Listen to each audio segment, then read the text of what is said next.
Bima hanya ingin mengembalikan sebuah dompet kulit coklat, tanpa tahu bahwa foto di dalamnya adalah kunci dari warisan triliunan rupiah yang sedang ia lawan di depan ekskavator. Di sela-sela aroma manis margarin leker yang harum, sebuah keajaiban besar sedang menunggu untuk meledak di tengah penggusuran. Dukung terus channel ini dengan subscribe dan like, serta tuliskan nama kota tempat tinggal kalian di komentar. Suara hujan yang menghantam atap seng menjadi saksi bisu dimulainya kisah yang akan mengubah segalanya. Sore itu, langit Jakarta Utara terlihat sangat kelam, seolah menyimpan kemarahan yang besar. Awan hitam menggantung rendah di atas pelabuhan dan menutupi cahaya matahari yang mulai meredup. Pak Baskoro duduk dengan posisi punggung yang sangat tegak di dalam mobil sedannya yang mewah. Ia sedang menatap layar tablet yang menampilkan grafik penurunan keuntungan perusahaan propertinya secara berkala.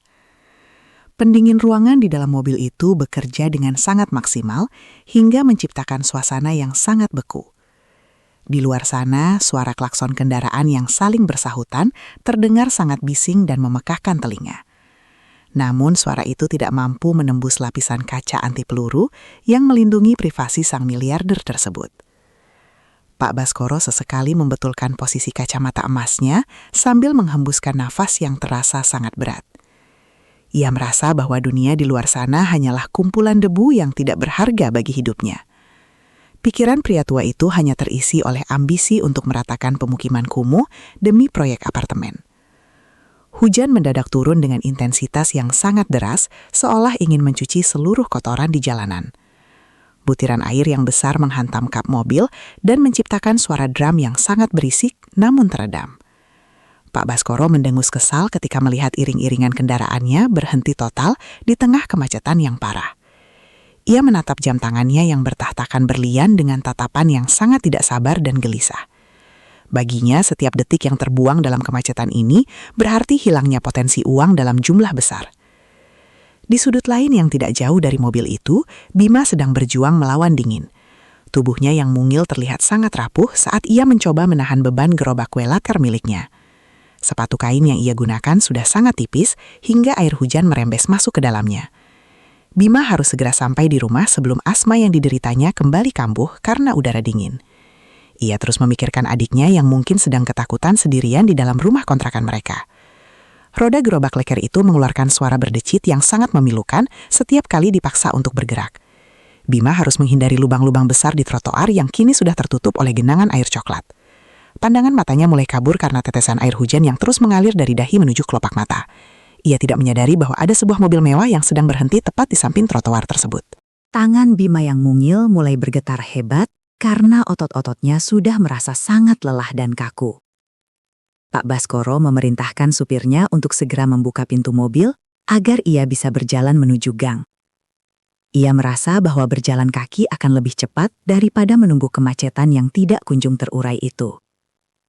Supir itu segera keluar dengan payung besar untuk melindungi tubuh majikannya dari siraman air hujan deras. Pak Baskoro melangkah keluar dengan penuh keangkuhan sambil menginjak genangan air tanpa rasa ragu sedikit pun. Ia tidak pernah membayangkan bahwa sebuah pertemuan yang akan mengubah hidupnya akan terjadi hari ini. Tepat saat Pak Baskoro melangkah di trotoar yang licin, sebuah guncangan keras mendadak menghantam tubuhnya. Bima kehilangan kendali atas gerobaknya yang tergelincir karena licinnya lumut di pinggiran aspal yang pecah. Gerobak itu menabrak pinggul Pak Baskoro hingga pria tua itu hampir saja tersungkur ke dalam parit. Setelan jas mahal yang harganya setara dengan rumah kontrakan Bima, seketika menjadi sangat kotor dan hancur. Lumpur hitam dari sisa-sisa ban gerobak menempel dengan sangat kuat di kain wol premium tersebut. Pak Baskoro berteriak dengan suara yang sangat menggelegar hingga mengalahkan suara gemuruh petir di langit. Ia menatap Bima dengan pandangan yang penuh dengan kebencian, seolah anak itu adalah musuh besarnya. Bima tersungkur di tanah yang becek sambil memegangi dadanya yang mulai terasa sangat sesak dan sakit. Ia mencoba untuk bangkit kembali, namun rasa takut yang luar biasa telah melumpuhkan seluruh persendian tubuhnya. Air mata Bima mulai bercampur dengan air hujan yang terus mengguyur wajahnya yang terlihat pucat. Apa kamu tidak punya mata saat sedang mendorong barang rongsokan ini di jalanan umum? Pak Baskoro membentak Bima sambil mengacungkan jarinya yang penuh dengan cincin emas ke arah muka. Bima hanya bisa menundukkan kepalanya sangat dalam sambil gemetar hebat karena rasa takut yang luar biasa. Ia berkali-kali memohon maaf dengan suara yang nyaris tidak terdengar oleh telinga Pak Baskoro yang marah. Pak Baskoro tidak peduli dan justru menendang roda gerobak Bima hingga beberapa loyang leker jatuh. Adonan leker yang tadinya disiapkan Bima dengan penuh harapan, kini tumpah dan menyatu dengan tanah kotor. Aroma manis dari margarin dan vanili tercium sangat kontras di antara bau amis selokan yang menguap. Bima melihat modal terakhirnya untuk membeli obat sang adik telah musnah begitu saja di depan mata.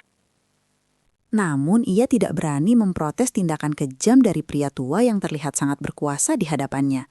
Ia hanya bisa meremas jemarinya sendiri sambil menahan isak tangis yang mulai meledak di dadanya. Suara hujan yang menghantam atap seng warung terdengar sangat bising dan memekakan telinga bagi siapapun. Bunyi itu mendadak berganti menjadi desisan wajan panas saat Bima mencoba mematikan kompor gas kecil di gerobaknya. Kemudian suara itu tenggelam oleh deru knalpot motor yang melintasi genangan air tepat di samping kaki mereka. Pak Baskoro akhirnya kembali masuk ke dalam mobilnya dengan gerakan yang sangat kasar dan penuh rasa dendam. Ia membanting pintu mobil hingga menimbulkan suara dentuman yang sangat keras di tengah kesunyian jalanan. Pak Baskoro duduk terengah-engah sambil mencoba mengatur emosinya yang masih sangat meluap-luap karena kejadian tadi. Ia merasa bahwa hari ini adalah hari yang paling sial dalam sepanjang karir bisnisnya yang gemilang. Ia meraba saku jasnya untuk mengambil sapu tangan sutra yang selalu ia bawa kemanapun pergi. Namun tangannya justru menyentuh ruang kosong yang terasa sangat hampa di dalam saku jas mahalnya tersebut. Jantung Pak Baskoro mendadak berdetak sangat kencang saat menyadari sesuatu yang sangat penting telah menghilang darinya. Dompet kulit tua yang sudah mulai mengelupas itu tidak ada lagi di dalam saku bagian dalam jasnya. Dompet itu sama sekali tidak berharga jika dibandingkan dengan saldo rekening bank yang dimiliki oleh Pak Baskoro. Namun di dalamnya tersimpan sebuah benda yang nilainya tidak akan pernah bisa diukur dengan angka-angka dunia. Sebuah foto kecil milik putra tunggalnya yang telah meninggal dunia dalam sebuah kecelakaan pesawat yang tragis. Foto itu adalah satu-satunya benda yang menghubungkan Pak Baskoro dengan kenangan manis masa lalu yang indah. Berhenti dan putar balik mobilnya sekarang juga ke tempat tadi kita berhenti.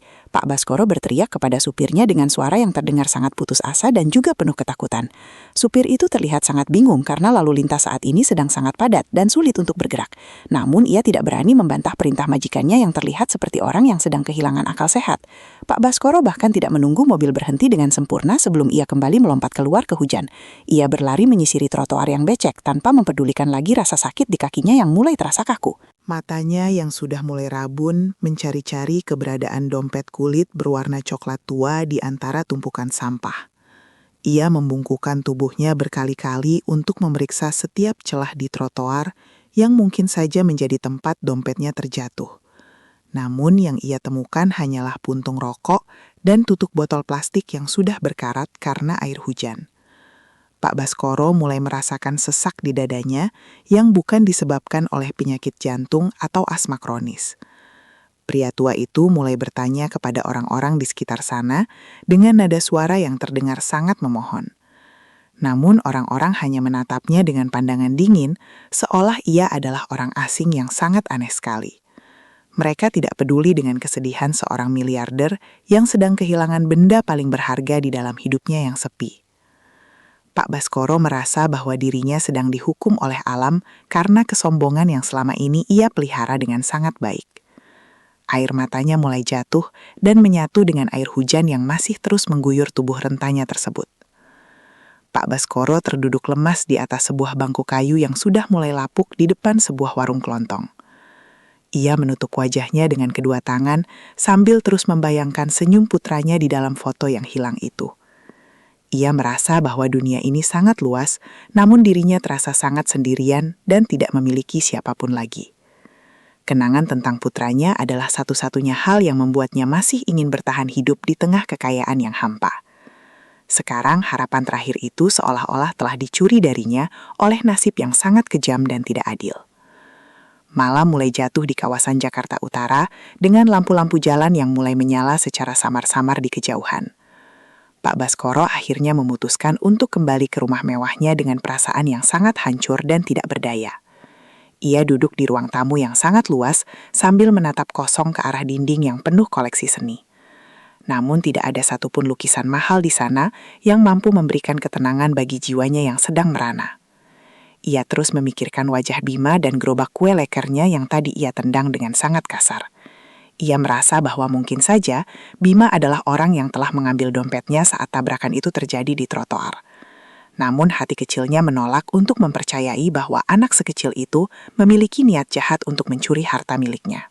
Pak Baskoro segera mengambil ponselnya dan menghubungi kepala keamanan perusahaannya dengan suara yang terdengar sangat gemetar sekali. Ia memberikan instruksi khusus untuk mengerahkan seluruh personel keamanan guna mencari keberadaan seorang anak penjual kue leker. Ia menjanjikan hadiah uang yang sangat besar bagi siapapun yang bisa menemukan dompet itu kembali. Di sebuah rumah kontrakan yang sangat sempit, Bima sedang duduk di lantai sambil memandangi sebuah dompet tua. Ia menemukan dompet itu tergeletak di bawah gerobaknya setelah Pak Baskoro pergi meninggalkan dirinya dengan rasa marah. Bima tidak berani membuka isi dompet itu karena ia dididik oleh ibunya untuk tidak pernah mengambil milik orang. Ia hanya ingin mengembalikan benda itu kepada pemiliknya, namun ia tidak tahu di mana rumah pria tua tadi. Bima merasa bahwa dompet itu adalah amanah yang harus ia jaga dengan nyawanya sendiri sampai besok pagi. Ia meletakkan dompet itu di bawah bantalnya yang sudah sangat tipis dan berbau apek karena jarang sekali dicuci. Bima mencoba untuk tidur, namun rasa lapar di perutnya terus memberikan sensasi perih yang sangat menyiksa sekali. Ia hanya memiliki sisa 2 keping kue leker yang sudah dingin untuk dimakan bersama adiknya malam ini juga. Bima berjanji dalam hati akan mencari pria tua itu besok pagi, di tempat pertemuan mereka yang tidak terduga. Ia ingin membuktikan bahwa dirinya bukanlah seorang pencuri, meskipun hidupnya sangat susah dan juga penuh penderitaan. Pukul 3 pagi, Pak Baskoro masih belum bisa memejamkan matanya, meskipun ia sudah meminum obat tidur yang dosisnya tinggi.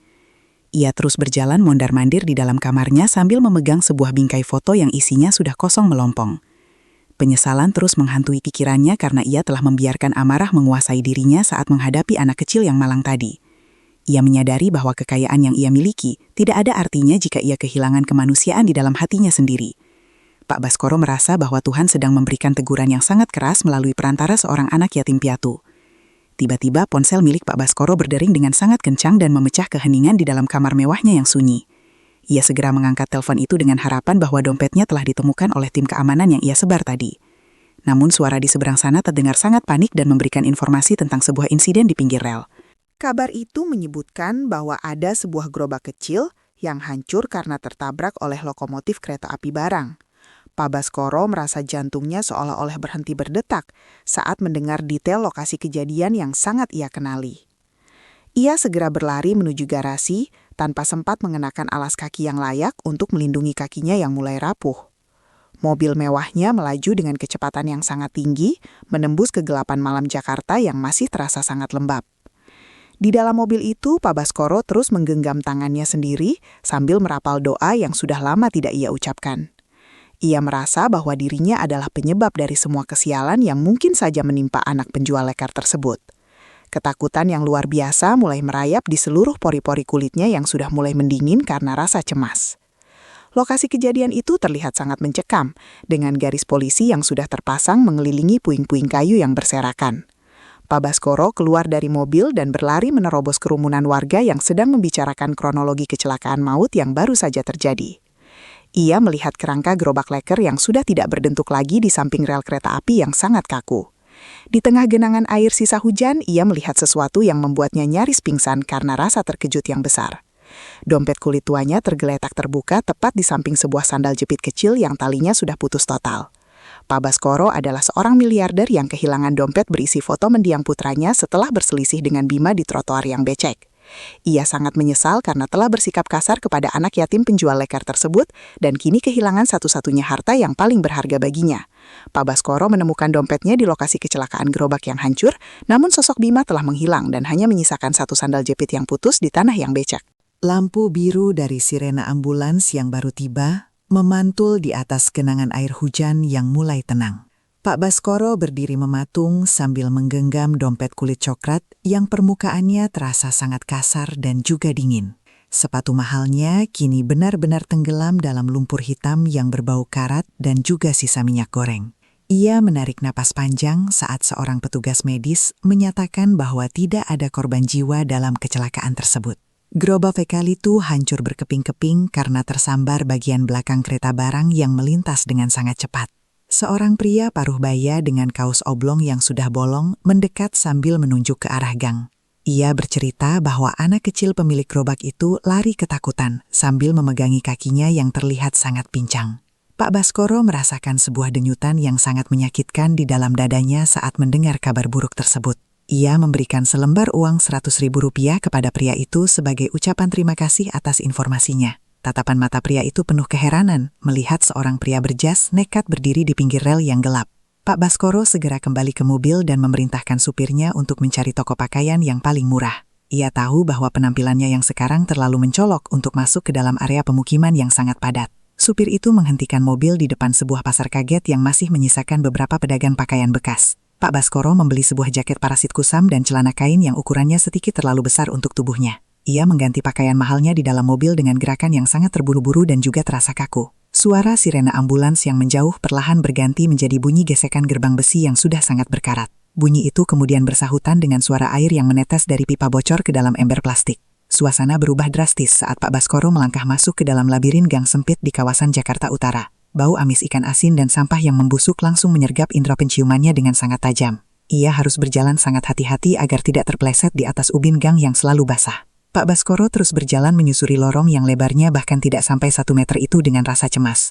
Ia melihat anak-anak kecil sedang tidur berhimpitan di teras rumah yang hanya beralaskan kardus-kardus bekas sisa mie instan. Hatinya yang selama ini sekeras batu mulai merasakan sebuah getaran emosional yang sangat aneh dan tidak biasa. Ia menyadari bahwa selama ini ia membangun apartemen mewah di atas penderitaan orang-orang kecil seperti mereka. Dunia yang ia lihat sekarang sangat berbeda jauh dengan pemandangan dari lantai paling atas kantor pusatnya. Ia bertanya kepada seorang ibu yang sedang mencuci piring di depan pintu rumahnya mengenai keberadaan Bima. Ibu itu menunjuk ke arah sebuah rumah kontrakan paling ujung yang atapnya hanya tertutup oleh lembaran plastik. Pak Baskoro mengucapkan terima kasih dengan suara yang sangat rendah agar tidak menarik perhatian warga sekitar sana. Ia melangkah perlahan sambil terus memperhatikan setiap detil bangunan yang terlihat sangat rapuh dan juga hampir roboh. Langkah kakinya terasa semakin berat setiap kali ia mendekat ke arah rumah yang ditunjukkan oleh ibu tersebut. Di depan rumah itu, ia menemukan sandal jepit pasangan dari yang ia temukan di rel kereta api tadi. Sandal itu tergeletak begitu saja di depan pintu kayu yang sudah dimakan rayap dan terlihat sangat rapuh. Pak Baskoro hendak mengetuk pintu tersebut, namun ia mendengar suara tangisan kecil yang berasal dari dalam rumah. Suara itu terdengar sangat memilukan dan seolah-olah sedang menanggung beban hidup yang sangat berat bagi anak seusianya. Ia tertegun sejenak sambil mengepalkan tangannya untuk mengumpulkan keberanian yang sempat hilang karena rasa bersalah. Pak Baskoro mencoba mengintip melalui celah jendela yang hanya ditutupi oleh potongan koran bekas yang sudah menguning. Di dalam ruangan sempit itu, ia melihat Bima sedang mengobati luka di kakinya dengan air hangat. Bima tidak sendirian karena ada seorang anak perempuan kecil yang sedang memeluk lengan kakaknya dengan sangat erat. Anak perempuan itu adalah Sari yang terlihat sangat kurus dengan mata yang bengkak karena terlalu banyak menangis. Mereka berdua duduk di atas lantai semen yang pecah-pecah tanpa ada alas tidur yang layak sama sekali. Cahaya lampu neon yang berkedip-kedip di dalam rumah itu membuat suasana terasa semakin mencekam dan juga sangat menyedihkan. Bima mencoba tersenyum kecil kepada Sari meski wajahnya terlihat menahan rasa perih yang sangat luar biasa pada kakinya.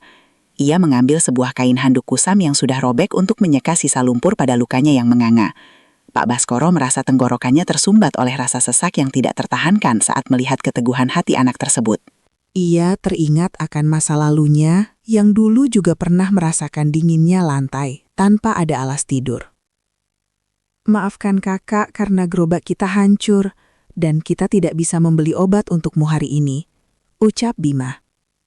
Suara Bima terdengar sangat serak karena ia berusaha keras untuk menahan tangis agar adiknya tidak semakin merasa ketakutan. Pak Baskoro yang mendengar percakapan itu merasa jantungnya seperti baru saja diremas oleh tangan raksasa yang sangat kuat. Ia tidak pernah menyangka bahwa pertemuan singkat di trotoar tadi memiliki dampak yang sangat fatal bagi mereka. Rasa berdosa mulai menjalar ke seluruh saraf tubuhnya, hingga membuatnya merasa sangat mual dan juga pusing. Sari hanya menggelengkan kepala sambil mengusap air mata yang mengalir di pipi kakaknya dengan telapak tangan yang mungil. Ia berkata bahwa ia tidak butuh obat, asalkan kakaknya tidak pergi meninggalkannya sendirian di rumah yang gelap. Bima memeluk adiknya dengan sangat erat, sambil terus meminta maaf berkali-kali ke arah langit-langit rumah yang bocor. Pak Baskoro memejamkan matanya dengan sangat rapat, karena ia tidak sanggup lagi melihat penderitaan yang ada di depannya. Ia merasa bahwa dirinya adalah monster yang paling jahat, karena telah menghina anak sehebat Bima. Keheningan malam di gang sempit itu mendadak pecah oleh suara langkah kaki yang sangat berat dan juga kasar. 3 orang pria berbadan besar dengan wajah yang sangat sangar, tiba-tiba muncul dari balik kegelapan lorong gang. Mereka mengenakan jaket kulit hitam dan membawa buku catatan kecil yang terlihat sangat kotor serta penuh coretan. Pak Baskoro segera bersembunyi di balik tumpukan drum plastik bekas, agar keberadaannya tidak diketahui oleh orang-orang tersebut. Ia mengamati gerak-gerik mereka dengan napas yang tertahan dan detak jantung yang berpacu sangat cepat sekali. Salah satu pria itu menendang pintu rumah Bima dengan sangat keras, hingga menimbulkan suara dentuman yang sangat mengejutkan. Bima dan Sari berteriak ketakutan sambil berusaha mundur ke pojok ruangan yang paling gelap di dalam rumah. Pria berbadan paling besar masuk ke dalam dan mulai mengobrak-abrik barang-barang milik mereka yang sangat sedikit itu. Ia bertanya dengan suara yang sangat kasar mengenai uang sewa kontrakan yang sudah menunggak selama 3 bulan. Bima memohon agar diberikan waktu beberapa hari lagi untuk mencari uang tambahan dengan bekerja sarabutan di pasar. Kami tidak butuh alasan lagi, karena pemilik rumah ini ingin bangunan ini segera dikosongkan besok pagi juga, teriak pria itu. Ia melempar sebuah panci kecil ke arah dinding hingga hancur, dan membuat Sari menangis semakin kencang karena takut. Pak Baskoro yang melihat kejadian itu dari luar, merasa darahnya mendidih karena amarah yang sangat meluap-luap sekali. Ia hampir saja keluar dari persembunyiannya untuk menghajar pria-pria kasar yang tidak memiliki perasaan kemanusiaan tersebut. Namun ia sadar bahwa posisinya sekarang sedang menyamar dan tidak memiliki kekuatan hukum yang kuat di sana. Pria-pria itu terus mengancam Bima dan mengatakan bahwa mereka akan membuang semua barang milik Bima ke jalanan. Mereka bahkan mengancam akan membawa Sari ke panti asuhan jika Bima tidak bisa melunasi utangnya dalam waktu singkat. Bima berlutut di depan kaki pria itu, sambil memohon dengan sangat iba agar adiknya jangan dibawa pergi. Pak Baskoro mengepalkan tinjunya hingga kuku-kukunya memutih, karena menahan emosi yang sangat hebat di dalam dadanya sendiri. Ia merasa sangat hina, karena selama ini ia sering mempekerjakan orang-orang seperti mereka untuk menagih utang. Bau rokok murahan dari para penagih utang itu tercium sampai ke tempat persembunyian Pak Baskoro yang sempit. Salah satu dari mereka mulai mengambil bantal lusuh milik Bima dan melemparkannya keluar pintu dengan sangat kasar. Bima mencoba menahan barang-barang miliknya, namun ia justru didorong hingga terjatuh kembali ke atas lantai semen yang dingin. Pak Baskoro merasa dunianya seolah-olah berputar saat menyadari bahwa penggusuran ini adalah bagian dari rencananya sendiri. Ia merasa sangat malu, karena kesuksesannya ternyata dibangun di atas tangisan anak-anak yatim yang tidak berdaya ini. Darah mulai mengalir dari luka di kaki Bima karena tergesek oleh tepian lantai yang sangat tajam dan juga kasar. Sari berteriak histeris sambil mencoba memeluk kaki salah satu penagih utang yang terus berteriak dengan nada mengancam. Suasana di dalam rumah kontrakan kecil itu benar-benar berubah menjadi sebuah neraka dunia yang sangat mengerikan bagi mereka. Pak Baskoro merasa bahwa ia harus segera bertindak, sebelum sesuatu yang jauh lebih buruk terjadi kepada Bima. Namun, ia harus memikirkan cara yang paling tepat agar penyamarannya tidak terbongkar secara prematur oleh orang-orang itu. Pria pemimpin penagih utang itu kemudian menarik paksa sebuah tas kain milik Bima yang berisi barang-barang pribadi. Bima berteriak memohon agar tas itu jangan diambil, karena di dalamnya terdapat benda yang sangat berharga bagi hidupnya. Pak Baskoro menduga bahwa benda itu adalah dompet miliknya yang selama ini ia cari dengan penuh rasa cemas. Ternyata dugaannya salah, karena dari dalam tas itu terjatuh sebuah bingkai foto kayu yang sudah sangat kusam. Foto itu memperlihatkan seorang pria muda yang sangat mirip dengan wajah putra tunggal Pak Baskoro yang sudah tiada. Guncangan batin yang luar biasa hebat kembali menghantam perasaan Pak Baskoro yang sedang bersembunyi di balik kegelapan malam. Ia menatap foto itu dengan mata yang terbelalak lebar, seolah tidak percaya dengan apa yang baru saja dilihatnya. Bagaimana mungkin pria dalam foto itu memiliki kemiripan yang sangat identik dengan mendiang putranya yang telah meninggal dunia? Pak Baskoro merasa bahwa ada sebuah misteri besar yang selama ini tersembunyi dengan sangat rapi dari jangkauan pengetahuannya. Ia merasa bahwa takdir sedang membawanya masuk ke dalam sebuah kenyataan yang sangat mengejutkan dan juga emosional. Pria penagih utang itu tertawa mengejet sambil menginjak bingkai foto kayu tersebut hingga kacanya pecah menjadi serpihan kecil. Bima menjerit kesedihan saat melihat foto ayahnya dirusak oleh tangan-tangan yang sangat kasar dan tidak memiliki perasaan. Sari terus menangis di pojokan sambil memanggil nama ibunya yang sudah lama pergi meninggalkan mereka untuk selamanya. Pak Baskoro merasakan sebuah ledakan amarah yang tidak bisa lagi dibendung oleh akal sehatnya sebagai seorang pria tua. Ia memutuskan untuk keluar dari persembunyiannya dan menghadapi para pria kasar itu dengan keberanian yang baru muncul kembali. Pukulan telak baru saja menghantam nurani Pak Baskoro yang selama ini tertidur pulas di balik kemewahan hartanya. Pak Baskoro melihat dengan mata kepalanya sendiri bagaimana Bima dan adiknya disiksa secara mental oleh para penagih utang. Ia menyadari bahwa kekejaman yang ia saksikan adalah cerminan dari sistem bisnis yang selama ini ia jalankan dengan dingin. Pak Baskoro terperanjat saat salah satu penagih utang itu mengangkat kerah baju Bima dan bersiap melayangkan pukulan keras ke wajah anak itu. Tangan kekar penagih utang itu terhenti tepat beberapa senti di depan wajah Bima yang sudah pasrah. Pak Baskoro muncul dari balik bayang-bayang drum plastik sambil memegang sebuah balok kayu yang cukup besar. Ia tidak berteriak, namun tatapan matanya memancarkan otoritas yang sangat dingin dan juga sangat menakutkan. Ketiga pria itu tertegun sejenak karena tidak menyangka akan ada orang asing yang berani mencampuri urusan mereka. Pak Baskoro mengeluarkan beberapa lembar uang dari saku celana kainnya yang kusam dan menyodorkannya kepada sang pemimpin. Pria berbadan besar itu merenggut uang tersebut sambil menghitungnya dengan cepat di bawah cahaya lampu yang redup. Ia memberikan isyarat kepada anak buahnya untuk segera meninggalkan rumah kontrakan Bima yang sangat sempit tersebut. Suara langkah sepatu Lars yang menjauh perlahan digantikan oleh suara rintik hujan yang mulai mereda di luar gang. Bunyi itu kemudian bertransisi menjadi suara gemercik air yang dituang ke dalam baskom plastik milik Bima. Suasana di dalam ruangan itu mendadak menjadi sangat sunyi dan hanya menyisakan suara napas Sari yang masih terseduh. Bima menatap Pak Baskoro dengan pandangan yang penuh rasa curiga, namun bercampur dengan rasa terima kasih mendalam. Ia tidak mengenali pria tua yang mengenakan jaket kusam itu sebagai miliarder yang tadi ia tabrak di jalanan. Pak Baskoro mencoba tersenyum kecil sambil membantu Bima untuk berdiri dan membersihkan sisa debu di bajunya.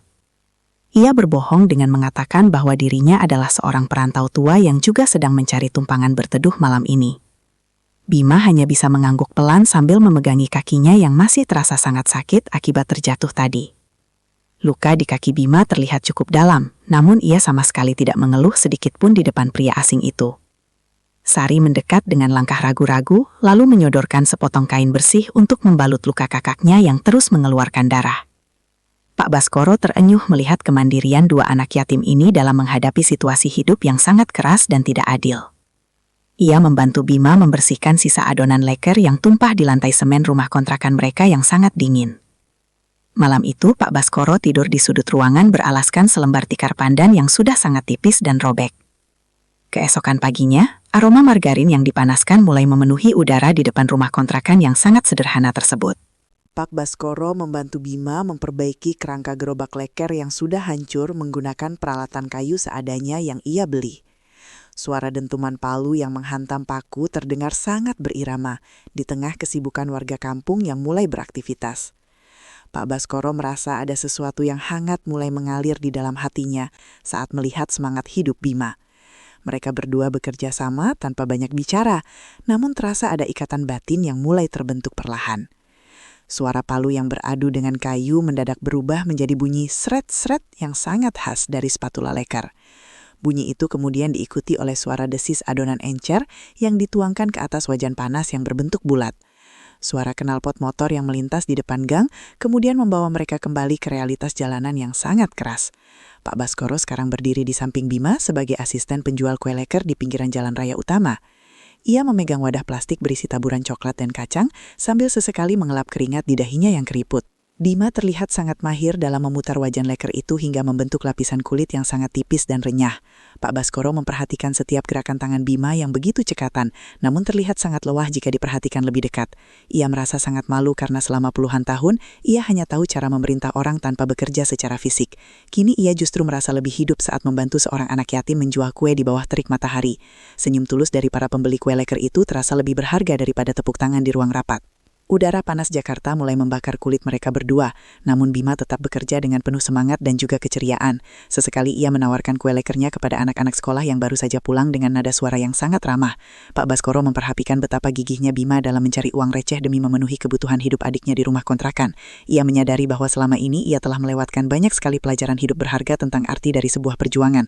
Hati pria tua itu semakin melunak setiap kali melihat interaksi tulus antara Bima dengan para pelanggan setianya itu. Beberapa jam berlalu dan dagangan mereka akhirnya habis terjual berkat bantuan Pak Baskoro yang rajin menawarkan kepejalan kaki. Bima mengajak Pak Baskoro untuk duduk beristirahat di bawah pohon beringin besar yang rindang di pinggir taman kota.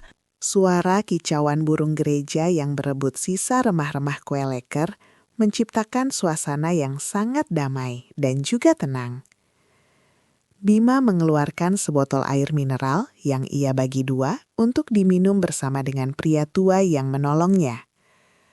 Mereka berdua terdiam sejenak sambil menikmati angin sepoi-sepoi yang bertiup di sela-sela dahan pohon yang rimbun. Pak Baskoro mulai memberanikan diri untuk bertanya mengenai dompet kulit coklat yang sempat ia lihat di lokasi kejadian kemarin. Bima terdiam sesaat dan pandangan matanya langsung berubah menjadi sangat sayu serta penuh dengan rahasia yang terpendam. Ia meraba saku celananya dan mengeluarkan dompet tua milik Pak Baskoro dengan gerakan tangan yang sangat perlahan dan hati-hati. Dompet itu masih terlihat utuh meskipun ada beberapa bagian kulitnya yang sedikit lecet karena tergesek aspal jalanan. Bima menyerahkan dompet itu kepada Pak Baskoro tanpa mengambil sepeser pun uang tunai yang ada di dalamnya. "Kenapa kamu tidak menggunakan uang di dalam sini untuk membayar utang kontrakanmu yang sangat mendesak itu?" tanya Pak Baskoro. Bima menggelengkan kepalanya dengan tegas sambil menatap mata Pak Baskoro dengan kejujuran yang sangat murni dari lubuk hatinya. Ia berkata bahwa ibunya selalu berpesan agar tidak pernah memakan uang yang bukan berasal dari keringatnya sendiri. Pak Baskoro merasa seperti baru saja ditampar oleh kebenaran yang keluar dari mulut seorang anak kecil yang tidak berdaya. Ia merasa sangat kerdil di hadapan moralitas Bima yang begitu tinggi, meskipun dalam kondisi yang sangat miskin. Bima kemudian membuka bagian dalam dompet itu dan mengeluarkan sebuah foto kusam yang selama ini dicari oleh Pak Baskoro. Ia menatap foto putra Pak Baskoro itu dengan tatapan yang sangat dalam, seolah-olah sedang mengenali sosok di dalamnya. Pak Baskoro merasakan jantungnya berdegup kencang karena takut jika rahasia identitas aslinya akan terbongkar begitu saja saat ini. Namun Bima justru mengatakan sesuatu yang membuat Pak Baskoro merasa seolah-olah seluruh dunianya baru saja berhenti berputar. Kalimat sederhana dari Bima itu mengandung sebuah kejutan besar yang tidak pernah terpikirkan oleh akal sehat Baskoro.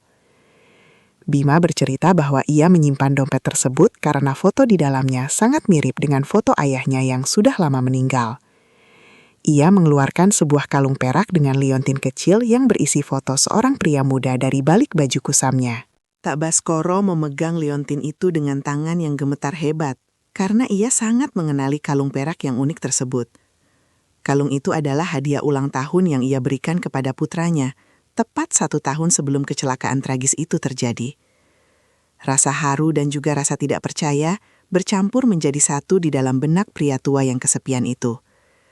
Ternyata, Bima menyimpan dompet itu bukan karena ingin memiliki hartanya, melainkan karena ia merasa ada ikatan dengan orang di foto. Ia merasa bahwa pria dalam foto itu sedang tersenyum kepadanya dan memberikan kekuatan untuk terus bertahan hidup setiap harinya. Pak Baskoro hanya bisa terdiam membisu sambil menahan air mata yang sudah mulai menggenang di kedua pelupuk matanya yang lelah. Ia menyadari bahwa pencariannya selama ini telah membawanya kembali kepada darah dagingnya sendiri yang selama ini tidak diketahui. Misteri tentang masa lalu putranya mulai terkuak satu persatu melalui perantara seorang anak penjual kue leker. Air mata Pak Baskoro akhirnya jatuh membasahi pipinya yang sudah mulai keriput dimakan oleh usia yang semakin tua itu. Ia teringat kembali pada masa ketika putranya pamit untuk pergi merantau dan tidak pernah kembali lagi untuk selamanya. Kini, ia berdiri di hadapan seorang anak yang kemungkinan besar adalah cucu kandung yang selama ini tidak pernah ia ketahui. Rasa bersalah karena telah membiarkan darah dagingnya sendiri hidup menderita di jalanan mulai menghujam dadanya dengan sangat tajam. Pak Baskoro ingin segera berteriak dan memberitahukan kebenaran ini, namun ia harus tetap menjaga sikapnya yang tenang. Suasana di bawah pohon beringin itu mendadak menjadi sangat emosional bagi kedua manusia yang berasal dari dunia yang berbeda. Pak Baskoro ingin sekali memeluk Bima dan mengatakan bahwa dirinya adalah kakek kandung yang selama ini dicari oleh takdir. Namun ia sadar bahwa situasinya saat ini masih sangat rumit dan penuh dengan ancaman dari pihak-pihak yang jahat.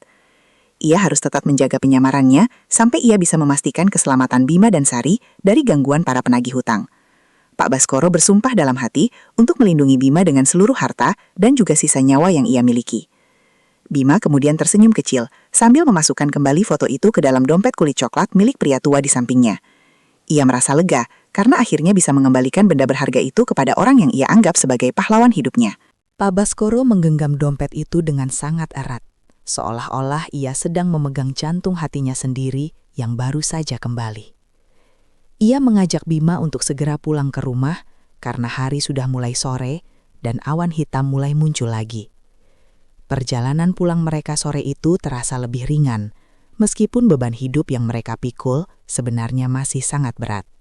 Sesampainya di depan gang rumah kontrakan mereka melihat banyak warga yang sedang berkumpul dengan wajah yang terlihat sangat cemas. Pak Baskoro merasakan firasat buruk yang mulai merayap di pikirannya saat melihat beberapa orang mengenakan seragam dinas pemerintah kota. Mereka membawa beberapa tumpukan kertas dokumen yang terlihat sangat resmi dan juga memiliki cap stempel besar di bagian depannya. Bima langsung berlari menuju rumahnya karena ia teringat pada Sari yang ia tinggalkan sendirian di dalam kamar kontrakan. Pak Baskoro mengikuti dari belakang dengan langkah cepat sambil mencoba mencari tahu apa yang sebenarnya sedang terjadi di sana. Seorang pria berseragam dinas berdiri di tengah jalan sambil membacakan sebuah surat perintah pengosongan lahan secara paksa bagi seluruh warga. Surat itu menyatakan bahwa seluruh bangunan di wilayah tersebut akan segera dirobohkan untuk pembangunan proyek apartemen mewah milik perusahaan besar.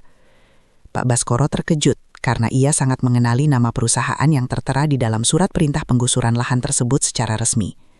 Itu adalah perusahaannya sendiri yang selama ini ia kelola dengan tangan besi tanpa pernah memikirkan nasib rakyat kecil di sana. Ia merasa seolah-olah sedang berdiri di atas bara api yang sangat panas karena perbuatannya sendiri di masa lalu. Warga mulai berteriak protes dan melakukan perlawanan kecil terhadap petugas yang mencoba memasang papan pengumuman penggusuran di tembok rumah warga. Pak Baskoro melihat Bima yang sedang memeluk adiknya di ambang pintu rumah dengan tatapan mata yang penuh dengan rasa ketakutan. Ia menyadari bahwa dirinya adalah tokoh antagonis utama di dalam drama kehidupan nyata yang sedang dialami oleh Bima sekarang. Rasa bersalah yang sangat dalam kembali menghujam dadanya hingga membuatnya sulit untuk bernapas dengan normal di tengah kerumunan itu. Pak Baskoro harus segera mengambil keputusan besar untuk menghentikan bencana yang ia ciptakan sendiri sebelum semuanya terlambat bagi Bima. Pria miliarder yang menyamar itu kini berdiri di antara dua sisi dunia yang sangat bertolak belakang dengan prinsip hidupnya selama ini. Ia melihat logo perusahaannya di atas topi para petugas lapangan yang sedang mulai melakukan pengukuran tanah dengan alat sensor elektronik. Di sisi lain, ia melihat air mata Bima yang mulai jatuh karena ketakutan kehilangan tempat tinggal satu-satunya yang ia miliki. Pak Baskoro mengepalkan tangannya di dalam saku jaket kusamnya sambil mencoba merumuskan sebuah rencana rahasia untuk menyelamatkan seluruh warga. Keajaiban yang ia harapkan kini justru harus ia ciptakan sendiri melalui kekuasaan yang selama ini ia gunakan secara salah. Langkah kaki petugas semakin dekat dengan rumah Bima, dan mereka mulai memberikan tanda silang merah besar pada pintu kayu rumahnya. Bima mencoba menghalangi mereka, namun tenaganya sama sekali tidak berarti apa-apa di hadapan para pria dewasa yang sangat kasar tersebut. Pak Baskoro melihat betapa hancurnya perasaan Bima saat melihat satu-satunya tempat berlindung mereka akan segera diratakan dengan tanah yang kotor. Ia merasa bahwa dirinya adalah orang yang paling bertanggung jawab atas semua tangisan yang terjadi di kampung kumuh sore ini. Tekadnya sudah bulat untuk mengakhiri sandiwara ini dan kembali ke kantor pusat perusahaannya guna membatalkan semua rencana penggusuran tersebut. Pak Baskoro terdiam membeku saat melihat Bima menatapnya dengan penuh harap, seolah-olah ia adalah satu-satunya orang yang bisa memberikan pertolongan. Ia tahu bahwa identitas aslinya sebagai pemilik perusahaan tersebut akan menjadi senjata makan tuan jika ia tidak berhati-hati dalam bertindak. Namun waktu terus berjalan dengan sangat cepat dan alat berat sudah mulai terlihat bergerak di ujung jalan raya utama sana. Pak Baskoro harus segera kembali ke kantor pusatnya untuk membatalkan semua perintah penggusuran tersebut sebelum matahari terbit esok hari secara resmi. Ia berjanji kepada Bima di dalam hati bahwa ia tidak akan membiarkan satu batu pun dari rumah ini hancur. Pak Baskoro baru saja menyadari bahwa perusahaan miliknya sendiri adalah pihak yang memerintahkan penggusuran rumah Bima, sementara ia baru saja menemukan bukti kuat bahwa Bima kemungkinan besar adalah cucu kandungnya. Ia kini berada dalam posisi dilematis untuk menyelamatkan warisan keluarganya atau mempertahankan ambisi bisnisnya yang dingin. Pak Baskoro terperangah saat melihat tangan kanannya, Hendra, turun dari mobil dinas di lokasi penggusuran dan mulai memberikan instruksi keras kepada para petugas lapangan. Langkah Pak Baskoro terhenti tepat di balik tiang beton yang sudah mulai mengelupas dan juga berlumut karena dimakan usia. Ia menarik tudung jaket parasitnya lebih dalam untuk menutupi wajahnya dari pandangan Hendra yang sedang berdiri tegak di sana.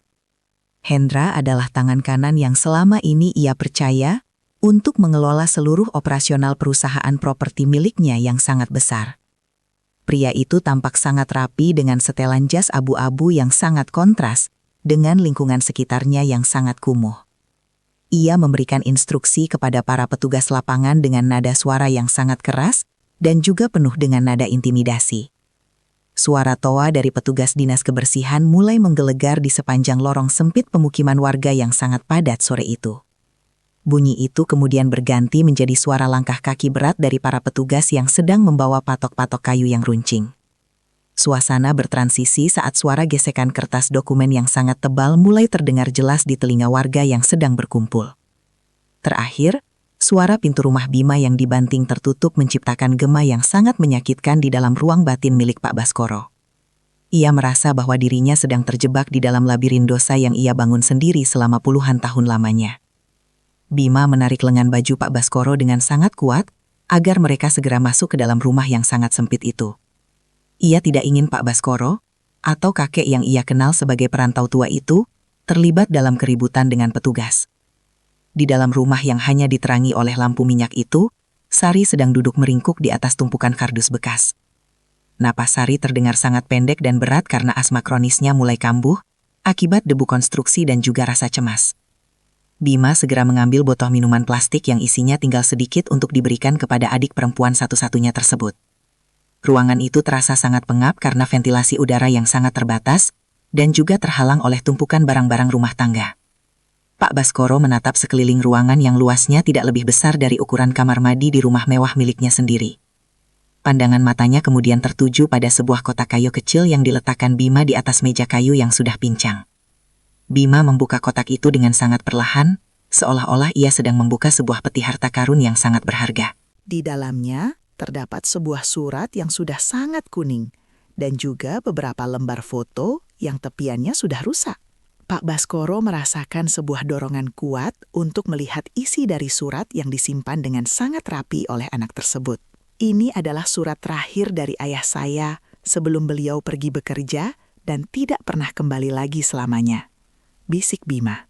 Pak Baskoro mengambil surat itu dengan tangan yang gemetar hebat karena ia sangat mengenali daya tulisan tangan di dalamnya. Tulisan tangan itu adalah milik putra tunggalnya, yang selama ini ia kira telah meninggal dalam kecelakaan pesawat yang tragis. Namun, isi surat itu menceritakan tentang sebuah pelarian dari kehidupan mewah yang sangat menyesakan dan penuh kepalsuan. Putranya ternyata memilih untuk hidup sederhana bersama seorang wanita yang sangat ia cintai di pemukiman kumuh yang damai ini. Kalimat-kalimat di dalam surat itu terasa seperti belati tajam yang menusuk jantung Pak Baskoro secara berulang kali tanpa henti. Putranya menulis bahwa ia lebih memilih menjadi miskin daripada harus menjadi manusia yang kehilangan nurani demi mengejar harta dunia. Ia menyebutkan nama Bima sebagai anugerah terbesar dalam hidupnya, yang singkat namun terasa sangat penuh dengan makna tulus. Pak Baskoro menyadari bahwa selama ini ia telah membuang waktu untuk membenci bayang-bayang putranya yang sebenarnya mulia. Ia meraba permukaan kertas surat itu dan merasakan tekstur kertas yang sudah mulai rapuh karena disimpan dalam waktu lama. Di pojok bawah surat terdapat sebuah cap jempol kecil yang diduga adalah milik Bima saat ia masih bayi dahulu. Pak Baskoro merasa air matanya tidak bisa lagi dibendung saat menyadari betapa kejamnya ia telah memperlakukan darah dagingnya sendiri.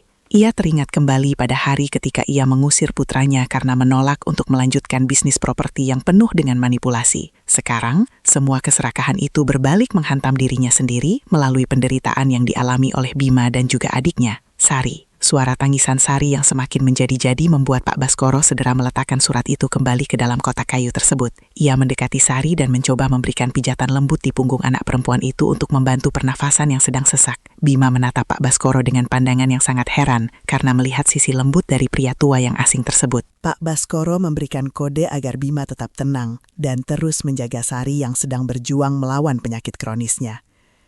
Di luar sana, suara teriakan warga yang menolak penggusuran lahan masih terdengar sangat riuh dan juga penuh kemarahan.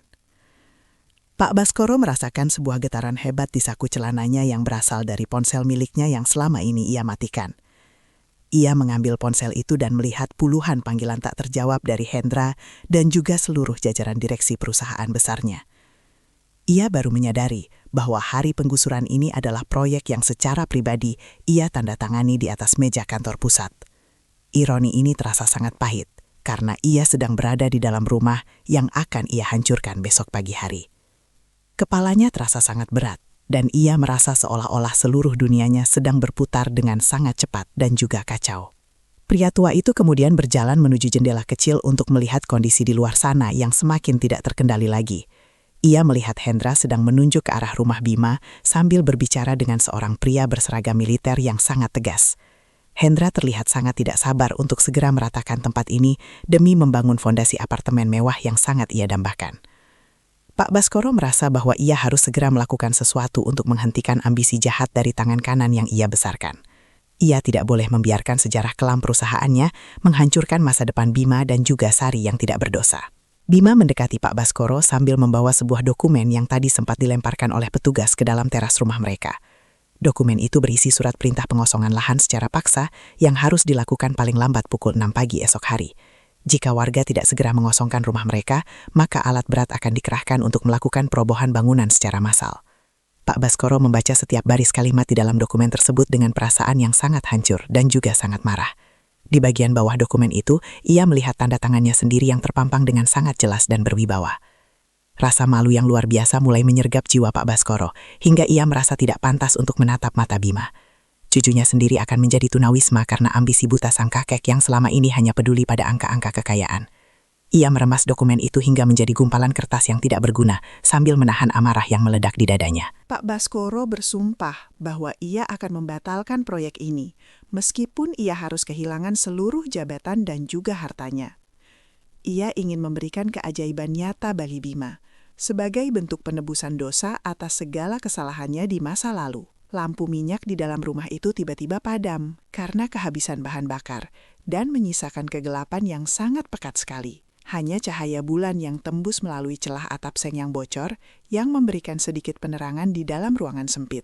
Pak Baskoro memegang tangan Bima dan Sari secara bersamaan, sambil membisikkan kata-kata penguatan yang sangat tulus dari lubuk hatinya. Ia berjanji bahwa mereka tidak akan kehilangan rumah ini, dan ia akan selalu berada di samping mereka untuk melindungi. Bima hanya bisa mengangguk pelan, meskipun ia tidak tahu bagaimana cara pria tua miskin di depannya bisa menolong. Malam itu Pak Baskoro tidak bisa tidur sama sekali, karena pikirannya terus berpacu mencari strategi untuk menghadapi Hendra esok. Ia tahu bahwa Hendra adalah orang yang sangat licik, dan pasti sudah menyiapkan segala rencana cadangan yang sangat matang. Namun Pak Baskoro masih memegang kendali penuh atas mayoritas saham perusahaan, dan ia memiliki wewenang hukum yang sangat mutlak. Ia harus bisa menyelinap keluar dari pemukiman ini tanpa ketahuan oleh Hendra untuk kembali ke kantor pusat perusahaan. Waktu terus berjalan, dan fajar akan segera menyingsing di ufuk timur Jakarta Utara yang masih sangat lelap tertidur. Suara gesekan ranting pohon yang terkena angin kencang di luar rumah terdengar seperti suara bisikan arwah masa lalu yang sedih. Pak Baskoro merasa bahwa putranya sedang mengawasi setiap langkah yang ia ambil untuk menyelamatkan Bima dan juga Sari malam itu. Ia merasakan sebuah kekuatan baru yang muncul dari rasa cintanya yang kembali tumbuh setelah sekian lama terkubur dalam kedinginan. Ia akan bertarung melawan egonya sendiri dan melawan sistem yang ia bangun demi menyelamatkan darah dagingnya yang selama ini. Pertempuran sesungguhnya antara keadilan dan keserakahan akan segera dimulai, tepat saat matahari pertama mulai muncul di langit Jakarta. Bima terbangun karena mendengar suara deru mesin alat berat yang mulai dipanaskan di ujung jalan raya utama yang luas. Ia menatap Pak Baskoro dengan mata yang penuh dengan ketakutan, karena ia tahu bahwa hari yang paling buruk tiba. Pak Baskoro memberikan senyum yang paling tenang yang pernah ia berikan kepada siapapun sepanjang hidupnya yang penuh kepalsuan. Ia menyuruh Bima untuk tetap berada di dalam rumah dan menjaga Sari agar tidak keluar dari pintu sampai ia. Pak Baskoro melangkah keluar dari rumah dengan tekad yang sudah bulat untuk menghentikan semua kegilaan yang terjadi di sana. Udara pagi yang dingin menyambut langkah kaki Pak Baskoro saat ia berdiri di depan pintu rumah Bima yang sangat rapuh. Ia melihat barisan polisi Pamong Praja sudah mulai merapat ke arah pemukiman dengan membawa tameng dan juga tongkat pemukul. Hendra berdiri di atas sebuah panggung kayu darurat sambil memegang pengeras suara untuk memberikan komando terakhir kepada para anak buahnya. Pak Baskoro menarik nafas dalam-dalam dan mencoba menenangkan detak jantungnya yang mulai berdegup dengan sangat tidak teratur lagi. Ia tahu bahwa satu kata darinya akan mengubah nasib ribuan orang yang sedang menggantungkan hidupnya pada keajaiban. Pak Baskoro baru saja menemukan bukti tak terbantahkan bahwa Bima adalah cucu kandungnya melalui surat rahasia yang disimpan di dalam kotak kayu tua milik putranya. Ia sekarang harus berpacu dengan waktu untuk menghentikan penggusuran lahan yang sebenarnya merupakan perintah yang ia tanda tangani sendiri sebagai pemilik perusahaan properti. Pak Baskoro membeku di tempat saat ia melihat melalui jendela bahwa alat berat eskavator sudah mulai bergerak maju ke arah rumah Bima tepat saat fajar mulai menyingsing. Hendra menatap layar ponsel dengan senyum kemenangan yang sangat dingin dan juga sangat mengerikan. Ia baru saja menekan tombol kirim untuk menyebarkan dokumen skandal audit ke seluruh redaksi berita nasional. Pak Baskoro hanya bisa terdiam membisu sambil melihat tumpukan pesan masuk yang mulai membanjiri perangkat pribadinya. Ruangan kantor yang biasanya tenang kini mendadak berubah menjadi sangat bising oleh kepanikan para staf. Suara langkah kaki yang berlarian di koridor luar menciptakan suasana yang sangat kacau dan juga mencekam. Suara dentingan notifikasi pesan yang bertubi-tubi itu perlahan berganti menjadi bunyi deru mesin fotokopi yang bekerja sangat cepat. Bunyi itu kemudian bertransisi menjadi suara bisikan-bisikan tajam dari para karyawan di balik sekat meja kerja. Terakhir, suara pintu lift yang tertutup rapat memberikan kesunyian yang sangat menekan bagi jiwa Pak Baskoro sekarang. Ia merasa seolah-olah seluruh fondasi kekuasaan yang ia bangun selama puluhan tahun sedang runtuh seketika. Namun di tengah kekacauan itu, wajah Bima dan Sari masih terbayang sangat jelas di dalam pikirannya. Pak Baskoro berjalan menuju jendela kaca besar dan melihat ke arah kerumunan wartawan yang mulai berkumpul di lobi. Ia menyadari bahwa reputasinya sebagai miliarder yang bersih kini telah hancur total karena pengkhianatan tangan kanannya sendiri. Hendra berdiri di sampingnya sambil terus memberikan ancaman agar proyek penggusuran tetap dilanjutkan sesuai dengan rencana awal. Namun Pak Baskoro justru mematikan ponselnya dan menarik nafas panjang untuk menenangkan detak jantungnya yang berdegup kencang. Ia sudah membuat keputusan yang sangat beresiko untuk menyelamatkan cucu kandungnya meskipun ia harus kehilangan segalanya. Cahaya matahari pagi yang masuk melalui celah gorden mewah terasa sangat panas dan menyengat kulit wajah Pak Baskoro. Ia menatap pantulan dirinya di kaca jendela yang mulai berembun karena suhu pendingin ruangan yang sangat rendah. Di bawah sana, mobil-mobil siaran televisi mulai memasang antena parabola untuk melaporkan berita kehancuran martabatnya secara langsung. Pak Baskoro merasa dunianya yang megah telah menjadi penjara kaca yang siap pecah dan melukai dirinya sendiri. Namun rasa takut akan keselamatan Bima jauh lebih besar daripada rasa malu akan aib masa lalunya. "Kamu pikir ancamanmu bisa membuatku takut untuk melakukan hal yang benar di akhir hidupku?" tanya Baskoro. Suara Pak Baskoro terdengar sangat tenang, namun memiliki kekuatan otoritas yang tidak bisa lagi digoyahkan oleh Hendra. Hendra terlihat sangat terkejut karena ia tidak menyangka bahwa Pak Baskoro akan bersedia mengorbankan kehormatan keluarganya sendiri. Ia segera memerintahkan pengawal pribadinya untuk mengurung Pak Baskoro di dalam ruangan agar tidak bisa menghubungi pihak lapangan. Situasi di lantai 54 itu kini benar-benar menjadi sangat tegang dan penuh dengan intimidasi. Pak Baskoro segera bergerak menuju meja kerjanya yang terbuat dari kayu jati sangat mahal untuk mencari berkas cadangan. Ia tahu bahwa Hendra telah mematikan akses telepon internal dan juga jaringan internet pribadinya secara paksa saat ini. Namun Pak Baskoro masih memiliki sebuah telepon satelit rahasia yang ia simpan di dalam laci bawah yang tersembunyi. Ia harus segera menghubungi kepala pengamanan di lokasi penggusuran untuk menghentikan gerakan alat berat yang mematikan itu. Waktu terus berputar sangat cepat dan matahari pagi sudah mulai bersinar dengan sangat terang di luar sana. Tangan Pak Baskoro yang mulai gemetar mencoba mencari kunci laci rahasia di balik tumpukan berkas yang berantakan. Ia mendengar suara langkah kaki pengawal Hendra yang mencoba mendobrak pintu jati ruang kerjanya dengan sangat kasar. Keringat dingin mengalir di pelipisnya saat ia akhirnya berhasil menemukan gagang telepon satelit yang sudah lama berdebu. Ia bersembunyi di bawah meja besar yang kokoh untuk menghindari pantauan kamera pengawas yang dikendalikan oleh pihak musuh. Jantungnya berdegup kencang seperti drum yang dipukul bertubi-tubi di tengah kesunyian ruangan yang sangat mencekam tersebut. Di lokasi penggusuran, Bima sedang berdiri tepat di depan ekskavator yang sudah mulai menggerakkan lengan besinya yang sangat kuat. Suara teriakan warga dan deru mesin yang sangat bising menciptakan suasana yang sangat dramatis serta memilukan sekali. Pak Baskoro berhasil menyalakan telepon satelitnya dan segera menghubungi nomor pribadi milik komandan lapangan yang bertugas di sana. Ia memberikan perintah mutlak untuk menarik mundur seluruh pasukan dan menghentikan pengoperasian mesin penghancur bangunan tersebut sekarang. Suaranya terdengar sangat tegas dan tidak memberikan ruang sedikit pun bagi siapa saja untuk membantah perintahnya. Hendra menyadari bahwa Pak Baskoro sedang mencoba melakukan perlawanan rahasia melalui alat komunikasi yang lain dari biasanya itu. Ia memerintahkan anak buahnya untuk segera merebut telepon satelit itu dari tangan Pak Baskoro dengan cara yang kasar. Terjadi aksi tarik-menarik yang sangat sengit di tengah ruang kantor yang luas dan dipenuhi oleh barang seni. Pak Baskoro meskipun sudah tua, ternyata masih memiliki tenaga yang cukup kuat untuk mempertahankan alat komunikasi tersebut. Ia berteriak kepada sekretarisnya untuk segera memanggil pihak kepolisian agar datang ke kantor pusat perusahaan mereka. Badai di kantor pusat itu bukan hanya tentang perebutan kekuasaan bisnis yang sangat besar dan juga sangat menggiurkan. Ini adalah pertempuran untuk menjaga sisa-sisa kemanusiaan yang masih ada di dalam diri seorang pria tua yang berdosa. Pak Baskoro merasa bahwa setiap detik yang ia pertahankan di kantor ini sangat menentukan nyawa Bima di lapangan. Ia tidak peduli jika esok hari fotonya terpampang di halaman depan koran sebagai seorang koruptor yang sangat dibenci. Fokusnya hanya satu, yaitu memastikan bahwa cucunya tidak kehilangan tempat tinggal satu-satunya yang mereka miliki selama ini. Sekretaris Pak Baskoro yang selama ini diam akhirnya memutuskan untuk membantu majikannya yang sedang dalam posisi terdesak itu.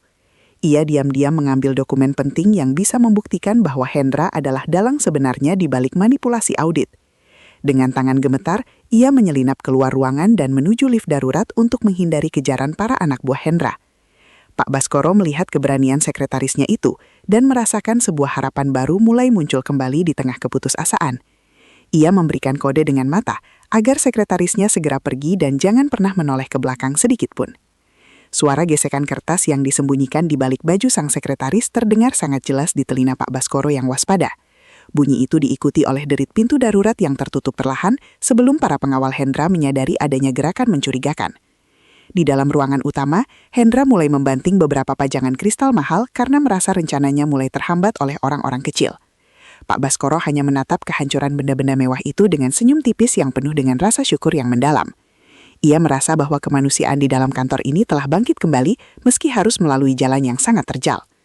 Hendra yang mulai panik karena situasi tidak terkendali lagi, segera menghubungi operator alat berat melalui jalur komunikasi pribadinya sendiri. Ia memerintahkan operator itu untuk tidak mendengarkan instruksi siapapun dan segera merobohkan rumah pertama di gang itu. Pak Baskoro mendengar percakapan itu dan merasa seolah-olah petir baru saja menyambar tepat di atas kepalanya yang mulai pening.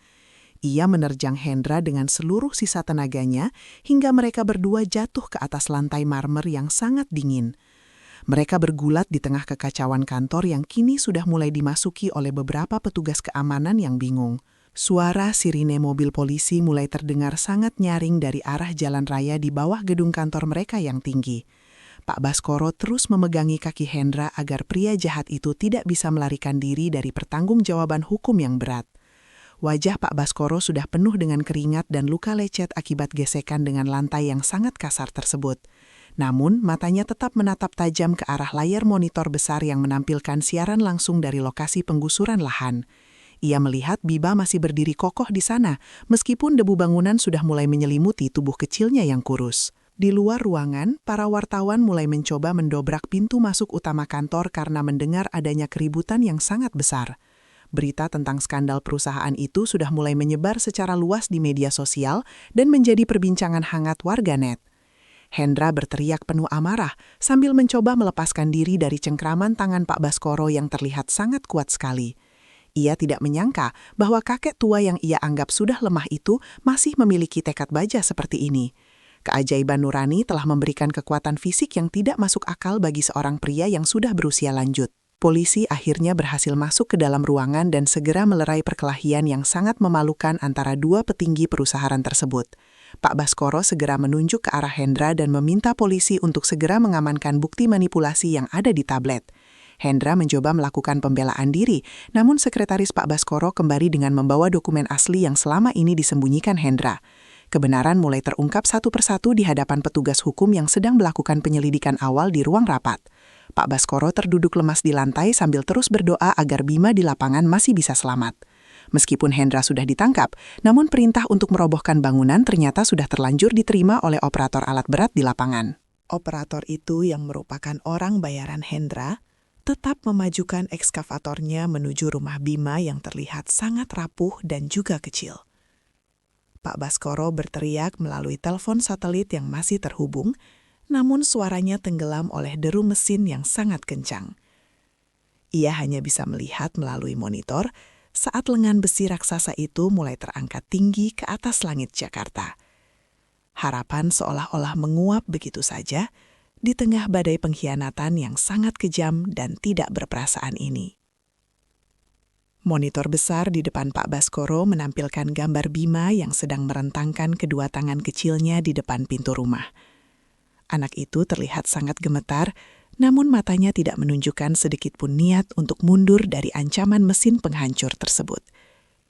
Di dalam monitor yang lain, Pak Baskoro melihat Sari sedang menangis histeris di dalam kamar sambil memegangi bantal lusuhnya. Ketakutan yang sangat mendalam merayap di seluruh pori-pori kulit Pak Baskoro saat menyadari bahwa bantuan polisi mungkin akan terlambat. Ia merasa tak berdaya, meskipun ia berada di puncak gedung tertinggi yang melambangkan seluruh kejayaan bisnisnya yang sia-sia. Pak Baskoro menutup matanya dengan sangat rapat karena tidak sanggup melihat rumah cucunya hancur berkeping-keping di depan mata kepalanya. Ia merasa bahwa semua pengorbanannya hari ini akan menjadi sia-sia jika Bima tetap terluka atau kehilangan tempat berlindung mereka. Keheningan yang sangat mencekam mendadak menyelimuti ruang kantor mewah yang tadinya sangat bising oleh teriakan dan juga suara sirine. Hanya detak jam dinding yang terdengar sangat konsisten dan seolah sedang menghitung mundur waktu bagi kehidupan seorang anak yatim.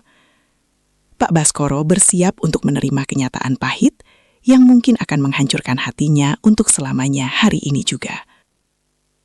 Keajaiban seolah tidak ingin datang pada saat yang sangat kritis bagi kehidupan Bima dan Sari di perkampungan itu. Lengan besi ekskavator itu akhirnya menghantam bagian atap rumah Bima dengan suara benturan yang sangat keras dan juga sangat mengerikan. Kayu-kayu penyangga atap mulai patah dan menimbulkan kepulan debu yang menutupi seluruh pandangan mata di layar monitor Pak Baskoro. Pak Baskoro berteriak sekeras-kerasnya sambil memanggil nama putranya di tengah keputusasaan yang sangat mendalam dan juga sangat menyesakan. Ia merasa bahwa dirinya telah gagal menjaga warisan terakhir dari putra kandungnya yang selama ini ia sia-siakan. Pak Baskoro kembali ke identitas aslinya untuk menghentikan penggusuran. Namun, ia dikhianati oleh Hendra yang menyebarkan skandal audit perusahaan ke media massa nasional. Meskipun Hendra akhirnya berhasil diamankan oleh pihak kepolisian, perintah sabotase untuk merobohkan rumah Bima ternyata sudah terlanjur dijalankan oleh operator bayaran yang jahat. Pak Baskoro berteriak histeris saat melihat di monitor bahwa ekskavator mulai menghantam bagian atap rumah Bima, tepat saat Sari masih berada di dalam kamar yang gelap. Debu semen yang pekat menyelimuti pandangan Bima saat kayu-kayu reng mulai berjatuhan dari atas langit-langit rumah.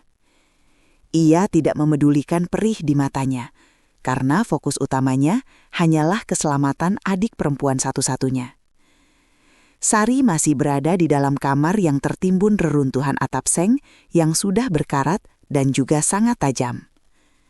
Bima berteriak memanggil nama adiknya sambil merangkak di antara puing-puing bangunan yang masih sangat tidak stabil. Suara mesin ekskavator di luar sana terdengar berhenti sejenak, seolah sedang mengumpulkan tenaga untuk serangan berikutnya. Bunyi kayu yang berderak patah mendadak berganti menjadi suara sirine ambulans yang mendekat dari ujung gang sempit. Lalu, suara itu tertutup oleh deru mesin diesel ekskavator yang kembali meraung dengan sangat menakutkan. Bunyi logam yang saling bergesekan menciptakan nada yang memilukan di tengah kepanikan warga yang sedang berteriak histeris. Terakhir, suara tangisan Sari yang sangat lirih terdengar dari bawah tumpukan bantal lusuh di pojok ruangan. Transisi suara ini memicu adrenalin di dalam tubuh Bima untuk segera bertindak tanpa memikirkan keselamatannya sendiri. Bima berhasil menemukan tangan kecil Sari yang terjepit di antara reruntuhan meja kayu yang patah berkeping-keping. Ia mengerahkan seluruh tenaganya untuk mengangkat balok kayu yang menimpa kaki adiknya dengan napas yang tersengal-sengal. Sari terlihat sangat pucat dan terus memejamkan matanya karena rasa takut yang luar biasa hebat melanda jiwanya. Bima segera memeluk Sari dan menariknya keluar dari bawah reruntuhan, tepat sebelum bagian dinding lainnya roboh. Mereka berdua terbatuk-batuk karena menghirup debu halus yang berterbangan bebas di dalam ruangan yang hancur itu. Keringat dingin membasahi punggung Bima saat ia menggendong tubuh mungil Sari menuju pintu keluar yang hampir tertutup puing. Ia harus melompati pecahan kaca jendela dan potongan genteng yang berserakan di atas lantai semen yang retak.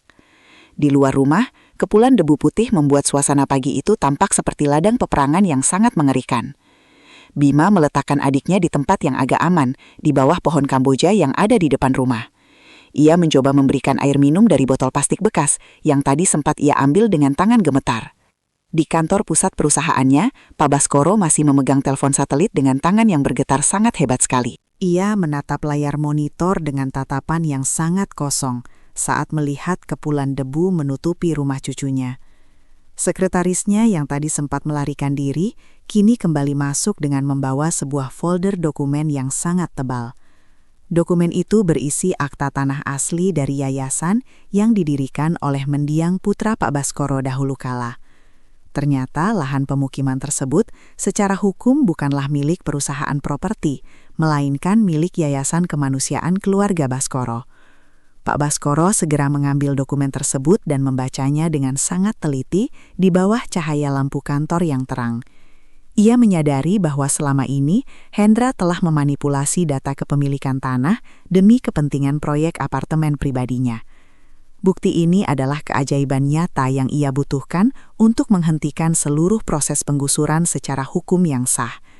Ia memerintahkan sekretarisnya untuk segera memindai dokumen tersebut dan mengirimkannya langsung ke pihak kepolisian di lokasi. Harapan baru mulai tumbuh di dalam hati Pak Baskoro yang tadinya sudah hampir menyerah pada keadaan pahit. Surat wasiat itu menjelaskan bahwa mendiang putranya telah membeli lahan ini secara rahasia demi membangun pemukiman bagi kaum duafa. Pak Baskoro merasa jantungnya seperti dihantam gada besar saat menyadari kemuliaan hati putranya yang selama ini ia benci.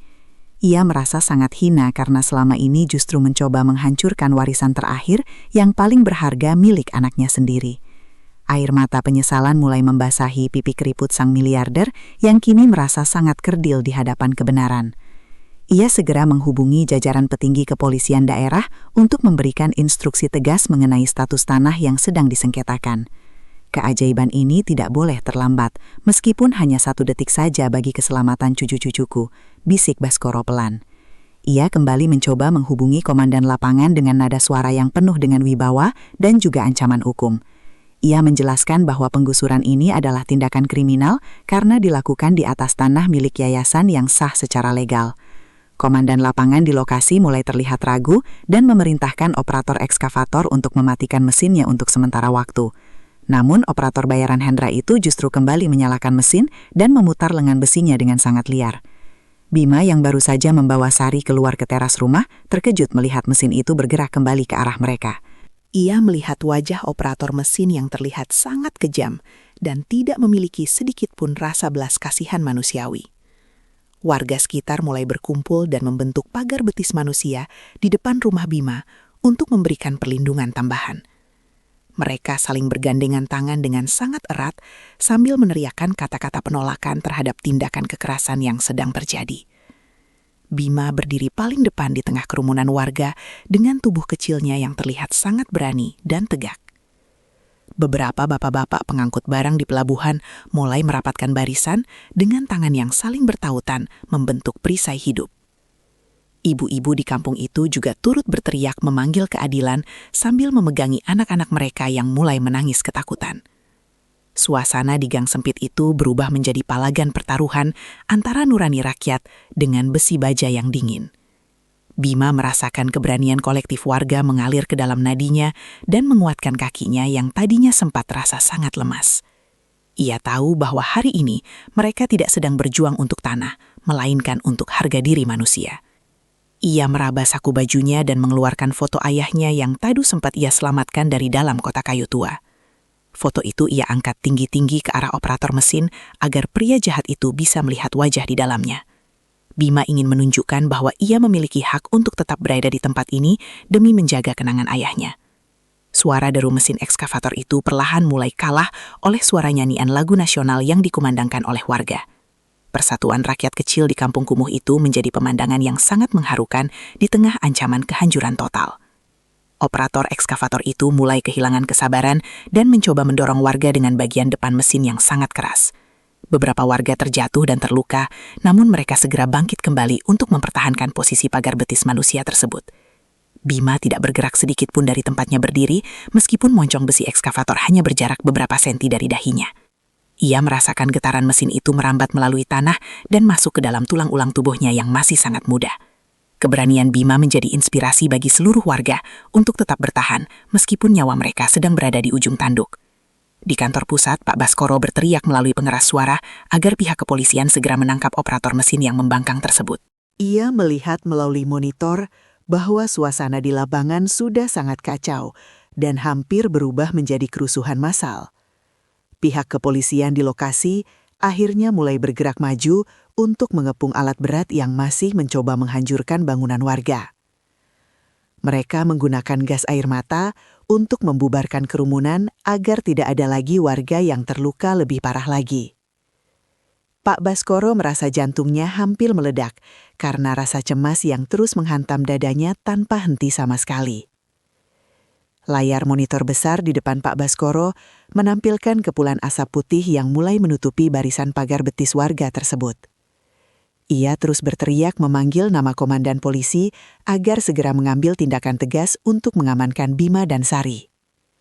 Pak Baskoro melihat Hendra yang sudah diborgol mencoba untuk tertawa mengejek di sudut ruangan kantor yang sangat sunyi. Ia menyadari bahwa Hendra masih memiliki rencana cadangan yang mungkin jauh lebih berbahaya bagi keselamatan cucu-cucunya di lapangan. Pria tua itu segera mengambil kunci mobil dan berlari menuju lift dengan langkah yang sangat terburu-buru. Dokumen akta tanah yang dikirimkan oleh sekretaris akhirnya sampai di tangan komandan lapangan dan segera diverifikasi kebenarannya. Komandan lapangan tersebut langsung memberikan perintah tegas kepada pasukannya untuk menghentikan seluruh aktivitas konstruksi di wilayah itu. Ia menarik paksa operator ekskavator keluar dari kabin mesin dan segera memborgol tangannya dengan sangat kuat dan kasar. Akhirnya raksasa besi itu benar-benar terdiam dan tidak lagi mengeluarkan suara raungan yang menakutkan bagi telinga warga. Sorak-sorai kemenangan mulai terdengar dari mulut warga yang sudah merasa sangat lelah berjuang sejak pagi buta tadi. Bima jatuh terduduk di atas tanah yang becek sambil terus memeluk Sari dengan sangat erat dan penuh haru. Ia tidak percaya bahwa mereka akhirnya berhasil mempertahankan rumah peninggalan ayahnya dari ancaman kehancuran yang sangat nyata. Sari mulai bisa bernapas dengan lebih lega, meskipun ia masih merasa sangat trauma dengan kejadian yang baru dialami. Warga mendekati Bima dan memberikan dukungan moral berupa pelukan dan juga kata-kata penguatan yang sangat tulus sekali. Mereka menganggap Bima sebagai pahlawan kecil yang telah menyatukan keberanian warga untuk melawan ketidakadilan yang ada. Pak Baskoro dan melihat semua adegan itu melalui monitor, merasa air matanya jatuh tanpa bisa ia bendung lagi. Ia merasa sangat bangga kepada cucunya yang memiliki integritas dan juga keberanian yang jauh lebih besar darinya. Namun ia tahu bahwa perjuangan ini belum benar-benar berakhir, karena Hendra masih memiliki banyak kaki tangan yang licik.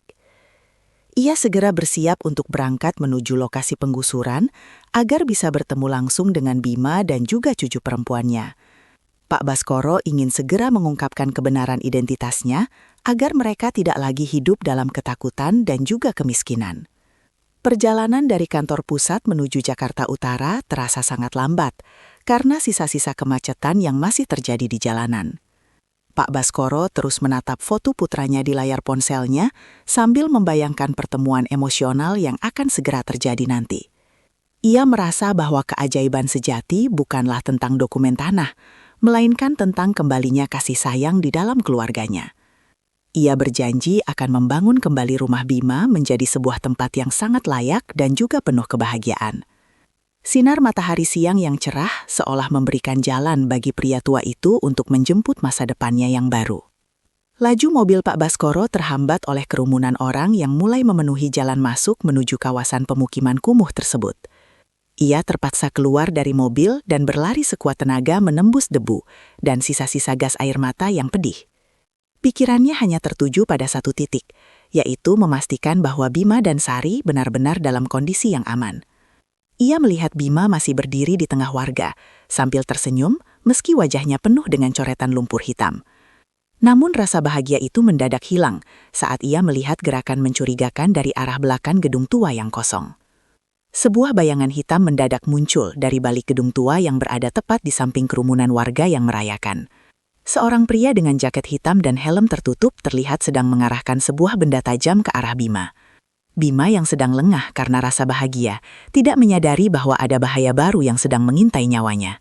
Pak Baskoro yang melihat hal itu berteriak sekeras-kerasnya, namun suaranya tenggelam oleh sorak-sorai warga yang masih riuh. Situasi yang tadinya sudah mulai mereda, kini kembali berubah menjadi sangat menegangkan dalam hitungan detik yang sangat singkat.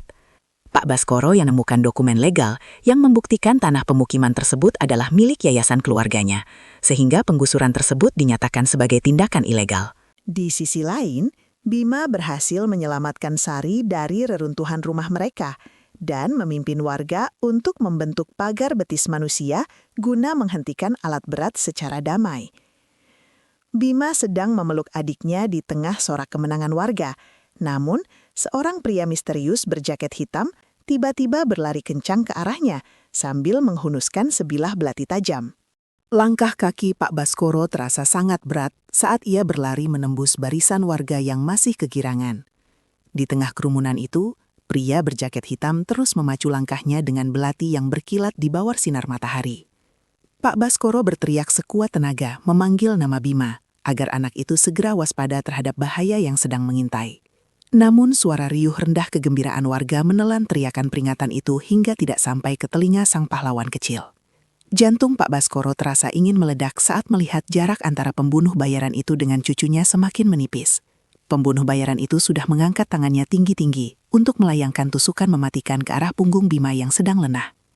Tepat pada detik yang sangat kritis, Pak Baskoro melompat dengan sisa tenaganya untuk menghalangi serangan yang sangat kejam tersebut. Tubuh tua Pak Baskoro jatuh tersungkur di atas tanah becek, tepat di hadapan Bima yang sangat terkejut melihat kehadirannya.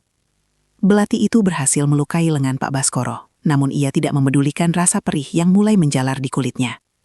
Warga yang melihat kejadian itu segera berteriak histeris dan mencoba menangkap pria misterius yang mencoba melakukan pembunuhan. Suara teriakan warga yang mengepung pelaku mendadak berganti menjadi bunyi peluit panjang dari petugas kepolisian yang sedang berjaga. Bunyi itu kemudian bertransisi menjadi suara langkah kaki yang berlarian di atas kerikil tajam di sekitar rel kereta. Terakhir suara pintu mobil polisi yang dibanting sangat keras, menandai berakhirnya pelarian pria berjaket hitam yang sangat nekat tersebut. Keheningan sesaat muncul di tengah kepulan debu sisa kerusuhan yang kini mulai mereda perlahan karena kehadiran aparat hukum. Pak Baskoro masih tertuduk di tanah sambil memegangi lengannya yang terus mengeluarkan darah segar di depan mata Bima. Bima segera berlutut di samping Pak Baskoro dengan mata yang berkaca-kaca, karena tidak menyangka kakek itu akan melindunginya. Ia merobek sebagian kain bajunya yang kusam untuk membalut luka di lengan pria tua yang sangat ia hormati tersebut. Sari mendekat sambil menangis sesenggukan karena merasa sangat ketakutan melihat darah yang membasahi tanah di bawah kaki mereka. Pak Baskoro mencoba tersenyum meskipun wajahnya terlihat sangat pucat akibat syok dan rasa sakit yang terus menghantam Tim Jian. Ia membelai rambut Bima dengan tangan yang gemetar sambil membisikkan kata-kata penenang agar anak itu tidak merasa bersalah. Darah itu milik kakek kandungku. Di saat yang bersamaan, komandan kepolisian mendekat sambil membawa tumpukan dokumen yang baru saja dikirimkan melalui surel kantor pusat. Ia menyatakan bahwa Hendra telah tertangkap tangan melakukan pemalsuan dokumen kepemilikan lahan secara ilegal demi keuntungan pribadi yang besar. Dokumen asli dari yayasan yang didirikan putra Pak Baskoro menjadi bukti kunci yang tidak mungkin bisa dibantah lagi oleh siapapun. Seluruh rencana penggusuran tersebut dinyatakan batal demi hukum dan tanah pemukiman itu secara sah menjadi milik warga kembali selamanya. Sorak kemenangan warga kembali pecah, namun kali ini terdengar lebih tulus dan penuh dengan rasa haru yang mendalam. Pak Baskoro meminta komandan polisi untuk membantunya berdiri agar ia bisa berbicara secara resmi di hadapan seluruh warga kampung. Ia melepaskan jaket parasit kusamnya dan menunjukkan kemeja sutra mahal yang selama ini ia sembunyikan di balik penyamaran sederhananya. Warga terdiam 1000 bahasa saat menyadari bahwa pria tua di hadapan mereka adalah pemilik sah perusahaan properti raksasa tersebut. Bima menatap Pak Baskoro dengan pandangan yang sangat tidak percaya, seolah sedang melihat sosok asing dari dunia lain yang menakutkan.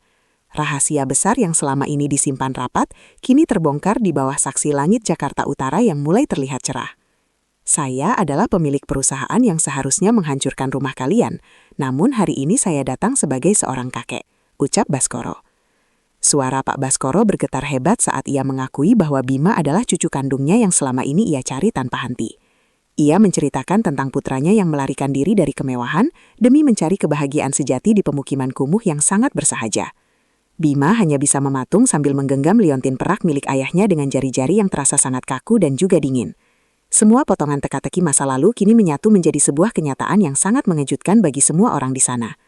Meskipun kebenaran telah terungkap, namun suasana kemenangan itu mendadak berubah menjadi kepanikan baru yang sangat tidak terduga bagi mereka.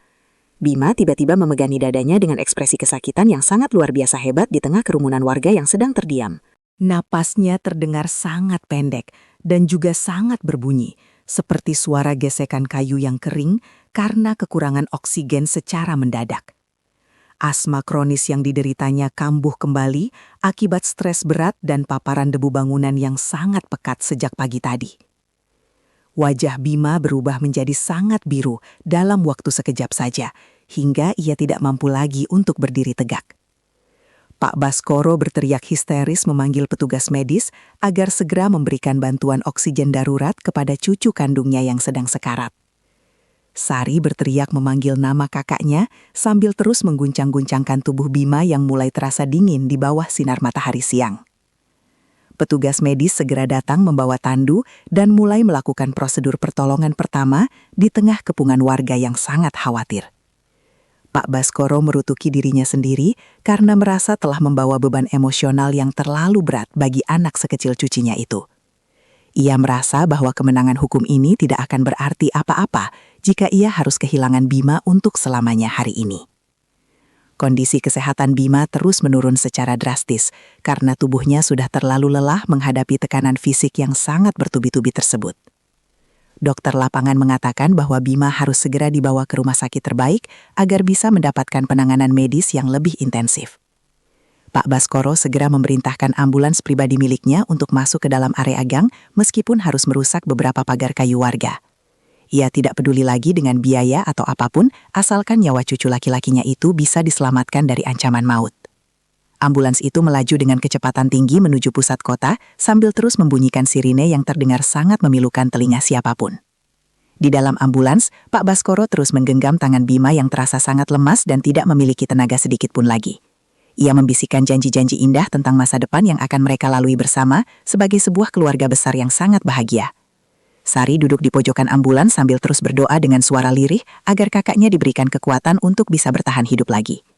Pak Baskoro merasa bahwa ini adalah ujian terakhir dari Tuhan untuk menguji ketulusan hatinya dalam menerima kembali darah dagingnya.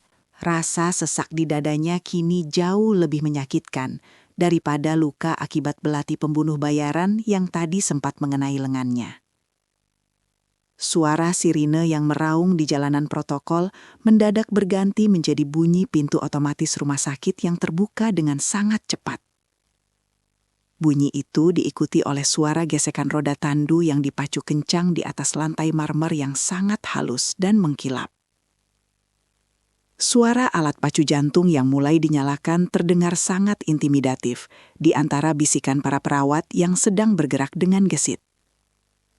Terakhir, suara pintu ruang ICU yang tertutup rapat menciptakan keheningan yang sangat mencekam bagi perasaan Pak Baskoro yang sedang hancur. Transisi suara ini menandai dimulainya perjuangan baru antara hidup dan mati di dalam sebuah gedung putih yang sangat sunyi. Pak Baskoro terus mondar-mandir di depan koridor rumah sakit yang didominasi oleh aroma obat-obatan yang sangat menyengat dan juga menusuk. Ia mengabaikan luka di lengannya yang sebenarnya masih membutuhkan jahitan medis agar tidak terjadi infeksi yang lebih parah di kemudian hari. Setiap detik yang berlalu terasa seperti 1 tahun yang sangat menyiksa bagi seorang kakek yang baru saja menemukan kembali keluarganya. Ia menatap ke arah pintu ruang perawatan dengan tatapan kosong sambil terus memutar-mutar liontin perak milik putranya di tangan kanan. Ia merasa sangat tidak berdaya meskipun ia memiliki kekayaan triliunan rupiah yang bisa membeli apapun di dunia ini. Hendra yang berada di tahanan polisi dikabarkan mencoba melakukan sabotase medis melalui kaki tangannya yang masih berada di rumah sakit. Kabar ini sampai ke telinga Pak Baskoro melalui kepala keamanan pribadinya yang terus melakukan pemantauan ketat selama 24 jam. Pak Baskoro segera memerintahkan seluruh lantai rumah sakit itu untuk dijaga ketat oleh pasukan keamanan bersenjata agar tidak ada penyusup. Ia tidak akan membiarkan Hendra menyentuh cucunya lagi, meskipun ia harus mengeluarkan seluruh kekuasaan yang ia miliki di kota ini. Pertempuran terakhir antara cinta keluarga dan dendam keserakahan kini berpindah ke dalam lorong-lorong putih rumah sakit yang sangat dingin. Sari tertidur di pangkuan Pak Baskoro karena kelelahan setelah melewati hari yang sangat panjang dan penuh dengan kejadian yang mendebarkan. Pak Baskoro menatap wajah Sari yang sangat mirip dengan mendiang istrinya sewaktu masih muda dahulu kala di masa perjuangan mereka. Ia berjanji dalam hati akan menjadi kakek yang paling baik dan akan menebus semua penderitaan yang telah mereka alami selama ini. Kemenangan warga pemukiman kumuh kini terasa sangat hambar jika dibandingkan dengan nyawa Bima yang sedang bergantung pada seutas tali nasib. Cahaya lampu koridor yang temeram memberikan suasana tenang, namun hati Pak Baskoro masih dipenuhi oleh badai kegelisahan yang besar. Pintu ruang ICU mendadak terbuka dengan suara derit yang sangat tajam dan memecah kesunyian di sepanjang koridor rumah sakit tersebut. Pak Baskoro segera bangkit dari duduknya dengan kaki yang terasa sangat lemas dan juga sangat gemetar karena rasa takut mendalam. Dokter kepala keluar dengan wajah yang terlihat sangat kuyuh dan penuh dengan butiran keringat dingin di dahinya yang sangat lebar. Ia memegang sebuah papan catatan medis dengan sangat erat, seolah sedang menahan sebuah beban berita yang sangat buruk untuk disampaikan. Pak Baskoro hanya bisa terdiam membisu sambil menunggu kalimat pertama yang akan keluar dari mulut sang dokter yang terlihat lelah. Udara di sekitar mereka terasa sangat dingin dan membeku saat dokter mulai menarik napas panjang untuk memberikan penjelasan medis tersebut.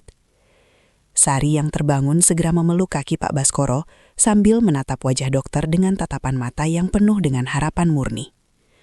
Dokter menjelaskan bahwa kondisi asma Bima telah memicu komplikasi serius pada organ internalnya yang selama ini sudah sangat lemah sekali.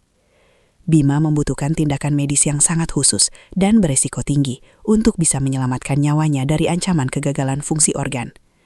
Pak Baskoro merasakan dunianya seolah sedang ditarik masuk ke dalam lubang hitam yang sangat gelap dan tidak akan berujung. Satu-satunya cara untuk menyelamatkan Bima adalah dengan melakukan prosedur yang membutuhkan kecocokan genetika yang sangat sempurna dari anggota keluarga dekat.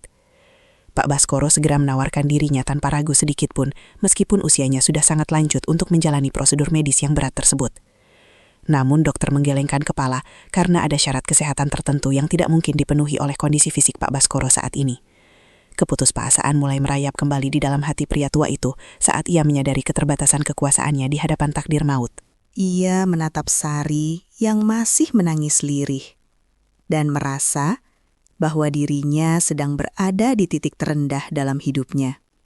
Pak Baskoro mengungkap identitas aslinya sebagai kakek kandung Bima setelah berhasil menggagalkan upaya pembunuhan dan membatalkan penggusuran melalui bukti pemalsuan dokumen oleh Hendra. Kemenangan warga menjadi lengkap secara hukum. Namun Bima harus dilarikan ke rumah sakit dalam kondisi kritis akibat serangan asma hebat. Pak Baskoro terperanjat saat dokter kepala tiba-tiba keluar dari ruang ICU dengan wajah tegang dan mengatakan bahwa Bima memerlukan donor sumsum tulang belakang segera agar bisa bertahan hidup. Pak Baskoro menatap lurus ke dalam mata dokter yang tampak sangat ragu karena faktor usia dan juga kondisi fisiknya. Ia tidak peduli dengan semua risiko medis yang mungkin saja akan merenggut nyawa tuanya di atas meja operasi nanti. Baginya, nyawa Bima adalah segalanya, karena anak itu merupakan satu-satunya penyambung darah dari putra tunggal yang sangat ia cintai. Pak Baskoro segera menandatangani surat persetujuan tindakan medis dengan tangan yang terlihat sangat mantap dan juga tidak gemetar sedikit pun. Ia merasa bahwa inilah saatnya untuk melakukan satu hal benar yang akan menghapus semua noda hitam di masa lalunya. Suara detak jantung dari monitor medis terdengar sangat lambat dan juga berirama di dalam ruang operasi yang sangat sunyi. Bunyi itu kemudian berganti menjadi suara kicauan burung pagi yang menyapa jendela kamar perawatan dengan nada yang sangat ceria.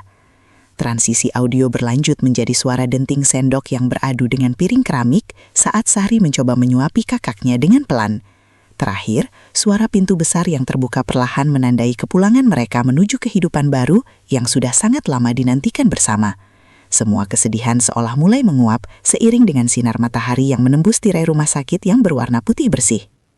Prosedur donor sumsum tulang belakang itu berjalan dengan sangat dramatis dan juga penuh dengan ketegangan di bawah lampu operasi.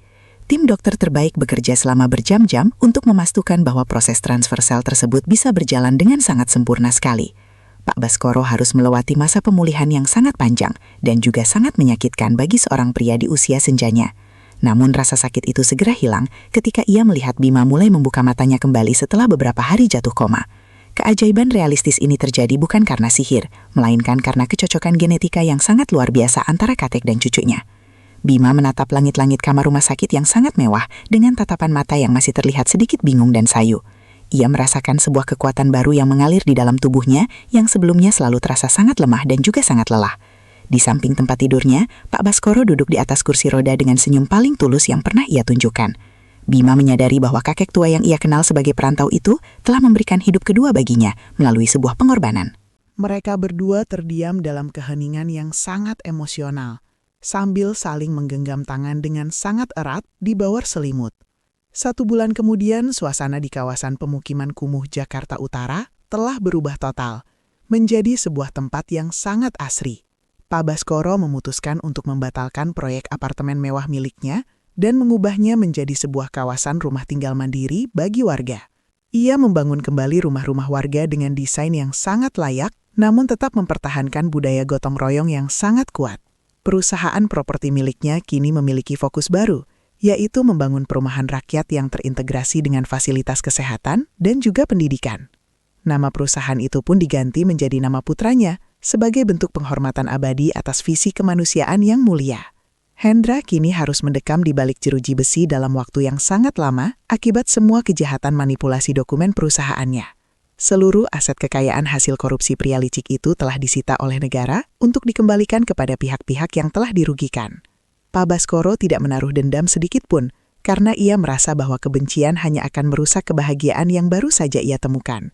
Ia lebih memilih untuk fokus membesarkan Bima dan Sari di rumah besar keluarga Baskoro yang kini tidak lagi sepi. Suara tawa anak-anak kini menghiasi setiap sudut ruangan rumah mewah itu dan memberikan energi kehidupan yang baru. Pagi itu Bima sedang belajar mengelola yayasan pendidikan milik keluarganya dengan bimbingan langsung dari sang kakek di ruang kerja. Pak Baskoro mengajarkan bahwa kekayaan sejati tidak dihitung dari jumlah saldo bank, melainkan dari berapa banyak orang yang terbantu. Bima mendengarkan setiap nasihat itu dengan penuh perhatian, sambil sesekali mencatat poin-poin penting di dalam buku catatan kecilnya. Ia tidak lagi berjualan kue leker di trotoar yang becek, namun ia tepat merawat gerobak tuanya sebagai sebuah kenangan. Gerobak itu kini diletakkan di lobi kantor pusat perusahaan sebagai simbol pengingat akan asal-usul perjuangan hidup mereka yang keras. Sari tumbuh menjadi anak perempuan yang sangat ceria, dan tidak lagi menderita ketakutan akan ancaman penggusuran dari pihak manapun. Ia mendapatkan perawatan medis terbaik untuk asma kronisnya, hingga ia bisa berlari bebas di taman rumah yang sangat luas. Pak Baskoro sering mengajak kedua cucunya untuk mengunjungi makam putra tunggalnya setiap akhir pekan, dengan membawa bunga mawar putih. Di depan pusara itu, mereka berdoa bersama dan menceritakan semua pencapaian yang telah mereka raih dalam waktu 1 minggu terakhir. Pak Baskoro merasa bahwa putranya sedang tersenyum bangga melihat keluarganya kembali bersatu dalam cinta yang sangat murni. Kampung lama mereka kini telah menjadi desa percontohan nasional dalam hal pengelolaan pemukiman padat penduduk yang sangat sehat dan bersih. Warga yang dulu hampir kehilangan tempat tinggal, kini bekerja di berbagai sektor unit usaha yang didirikan oleh Yayasan Baskoro. Mereka tidak lagi dipandang sebelah mata oleh masyarakat kota, karena sekarang mereka memiliki akses terhadap ekonomi yang jauh lebih baik. Pak Baskoro sering datang ke sana tanpa menggunakan mobil mewah untuk sekadar minum kopi bersama bapak-bapak di warung pinggir jalan. Penyamarannya dulu telah mengajarkan bahwa kebahagiaan paling tinggi ada pada kesederhanaan komunikasi antar manusia yang saling menghargai satu sama lain. Kebenaran yang terungkap melalui surat wasiat putranya telah mengubah seluruh paradigma hidup Pak Baskoro dari seorang miliarder dingin menjadi manusia. Ia menyadari bahwa selama ini ia sedang mengejar bayangan kosong yang tidak pernah bisa memberikan ketenangan di dalam batinnya yang sepi. Bima adalah cermin bagi Pak Baskoro untuk melihat kembali jati dirinya yang sempat hilang tertelan oleh ambisi dunia yang sangat kejam. Sekarang setiap napas yang ia hirup terasa lebih bermakna, karena ia tahu ada orang-orang yang sangat mencintainya dengan tulus. Ia merasa bahwa Tuhan telah memberikan kesempatan kedua untuk memperbaiki semua kesalahan masa lalu melalui kehadiran cucu-cucu yang hebat. Suara sirina mobil polisi yang dulu terdengar menakutkan kini berganti menjadi suara lagu anak-anak yang diputar di taman bermain kampung. Bunyi itu diikuti oleh suara desis wajan leker yang masih tetap dipertahankan Bima setiap hari Minggu untuk dibagikan secara gratis. Kemudian suara tawa Sari yang sedang mengejar kupu-kupu di halaman rumah memberikan warna yang sangat indah bagi kehidupan mereka semua. Transisi ini adalah bukti nyata bahwa sebuah niat baik akan selalu menemukan jalannya meskipun harus melewati badai yang sangat besar. Pak Baskoro memegang pundak Bima sambil menatap matahari terbenam yang berwarna kemerahan di cakrawala kota Jakarta yang sangat megah. Bima mengambil liontin perak ayahnya dan mengalungkannya ke leher Pak Baskoro sebagai simbol bahwa sang kakek adalah pahlawan yang sebenarnya. Pak Baskoro menitikkan air mata haru karena merasa tidak pantas menerima penghargaan setinggi itu dari seorang anak yang pernah ia hina. Namun, Bima justru memeluk kakeknya dengan sangat erat dan membisikkan kata terima kasih yang membuat hati Pak Baskoro menjadi sangat damai. Mereka berdiri bersama di balkon rumah sambil melihat lampu-lampu kota yang mulai menyala satu persatu, seperti bintang di bumi. Keajaiban itu telah sempurna, dan kini mereka siap menghadapi masa depan dengan penuh harapan, serta kasih sayang yang abadi. Malam itu, Pak Baskoro tidur dengan sangat nyenyak, tanpa perlu bantuan obat penenang ataupun rasa cemas yang menghantui pikirannya lagi. Ia bermimpi bertemu dengan putranya di sebuah padang rumput yang sangat hijau, dan mereka berdua saling berpelukan dengan sangat lama. Putranya membisikkan pesan agar Pak Baskoro terus menjaga Bima dan Sari sampai mereka tumbuh menjadi manusia yang berguna bagi sesama. Pak Baskoro terbangun dengan perasaan yang sangat segar, dan ia mendapati Bima sedang duduk di samping tempat tidurnya sambil tersenyum. Sinar bulan masuk melalui jendela dan menerangi wajah mereka berdua dengan cahaya yang sangat lembut dan juga sangat menenangkan. Semua rahasia telah terungkap dan semua pengkhianatan telah mendapatkan balasannya masing-masing sesuai dengan hukum yang berlaku secara adil dan tegas. Miliarder itu kini telah menemukan kembali hatinya yang hilang, dan anak yatim itu kini telah menemukan kembali keluarganya yang sangat besar. Keajaiban ini tidak membutuhkan sihir ataupun mantra, karena kekuatan cinta dan kejujuran sudah lebih dari cukup untuk mengubah segalanya. Jakarta Utara tidak lagi menjadi tempat yang menakutkan bagi mereka, melainkan menjadi saksi bisu atas lahirnya sebuah warisan yang hidup.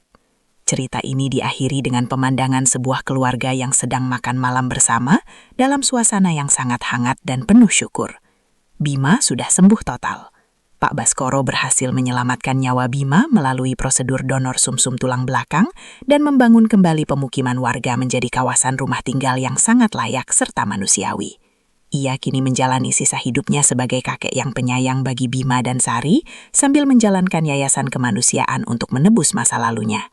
Pak Baskoro terdiam sejenak saat ia menemukan sebuah surat rahasia lain di dasar kotak kayu putranya yang menyiratkan bahwa Bima mungkin bukan satu-satunya anak yang lahir di pemukiman itu.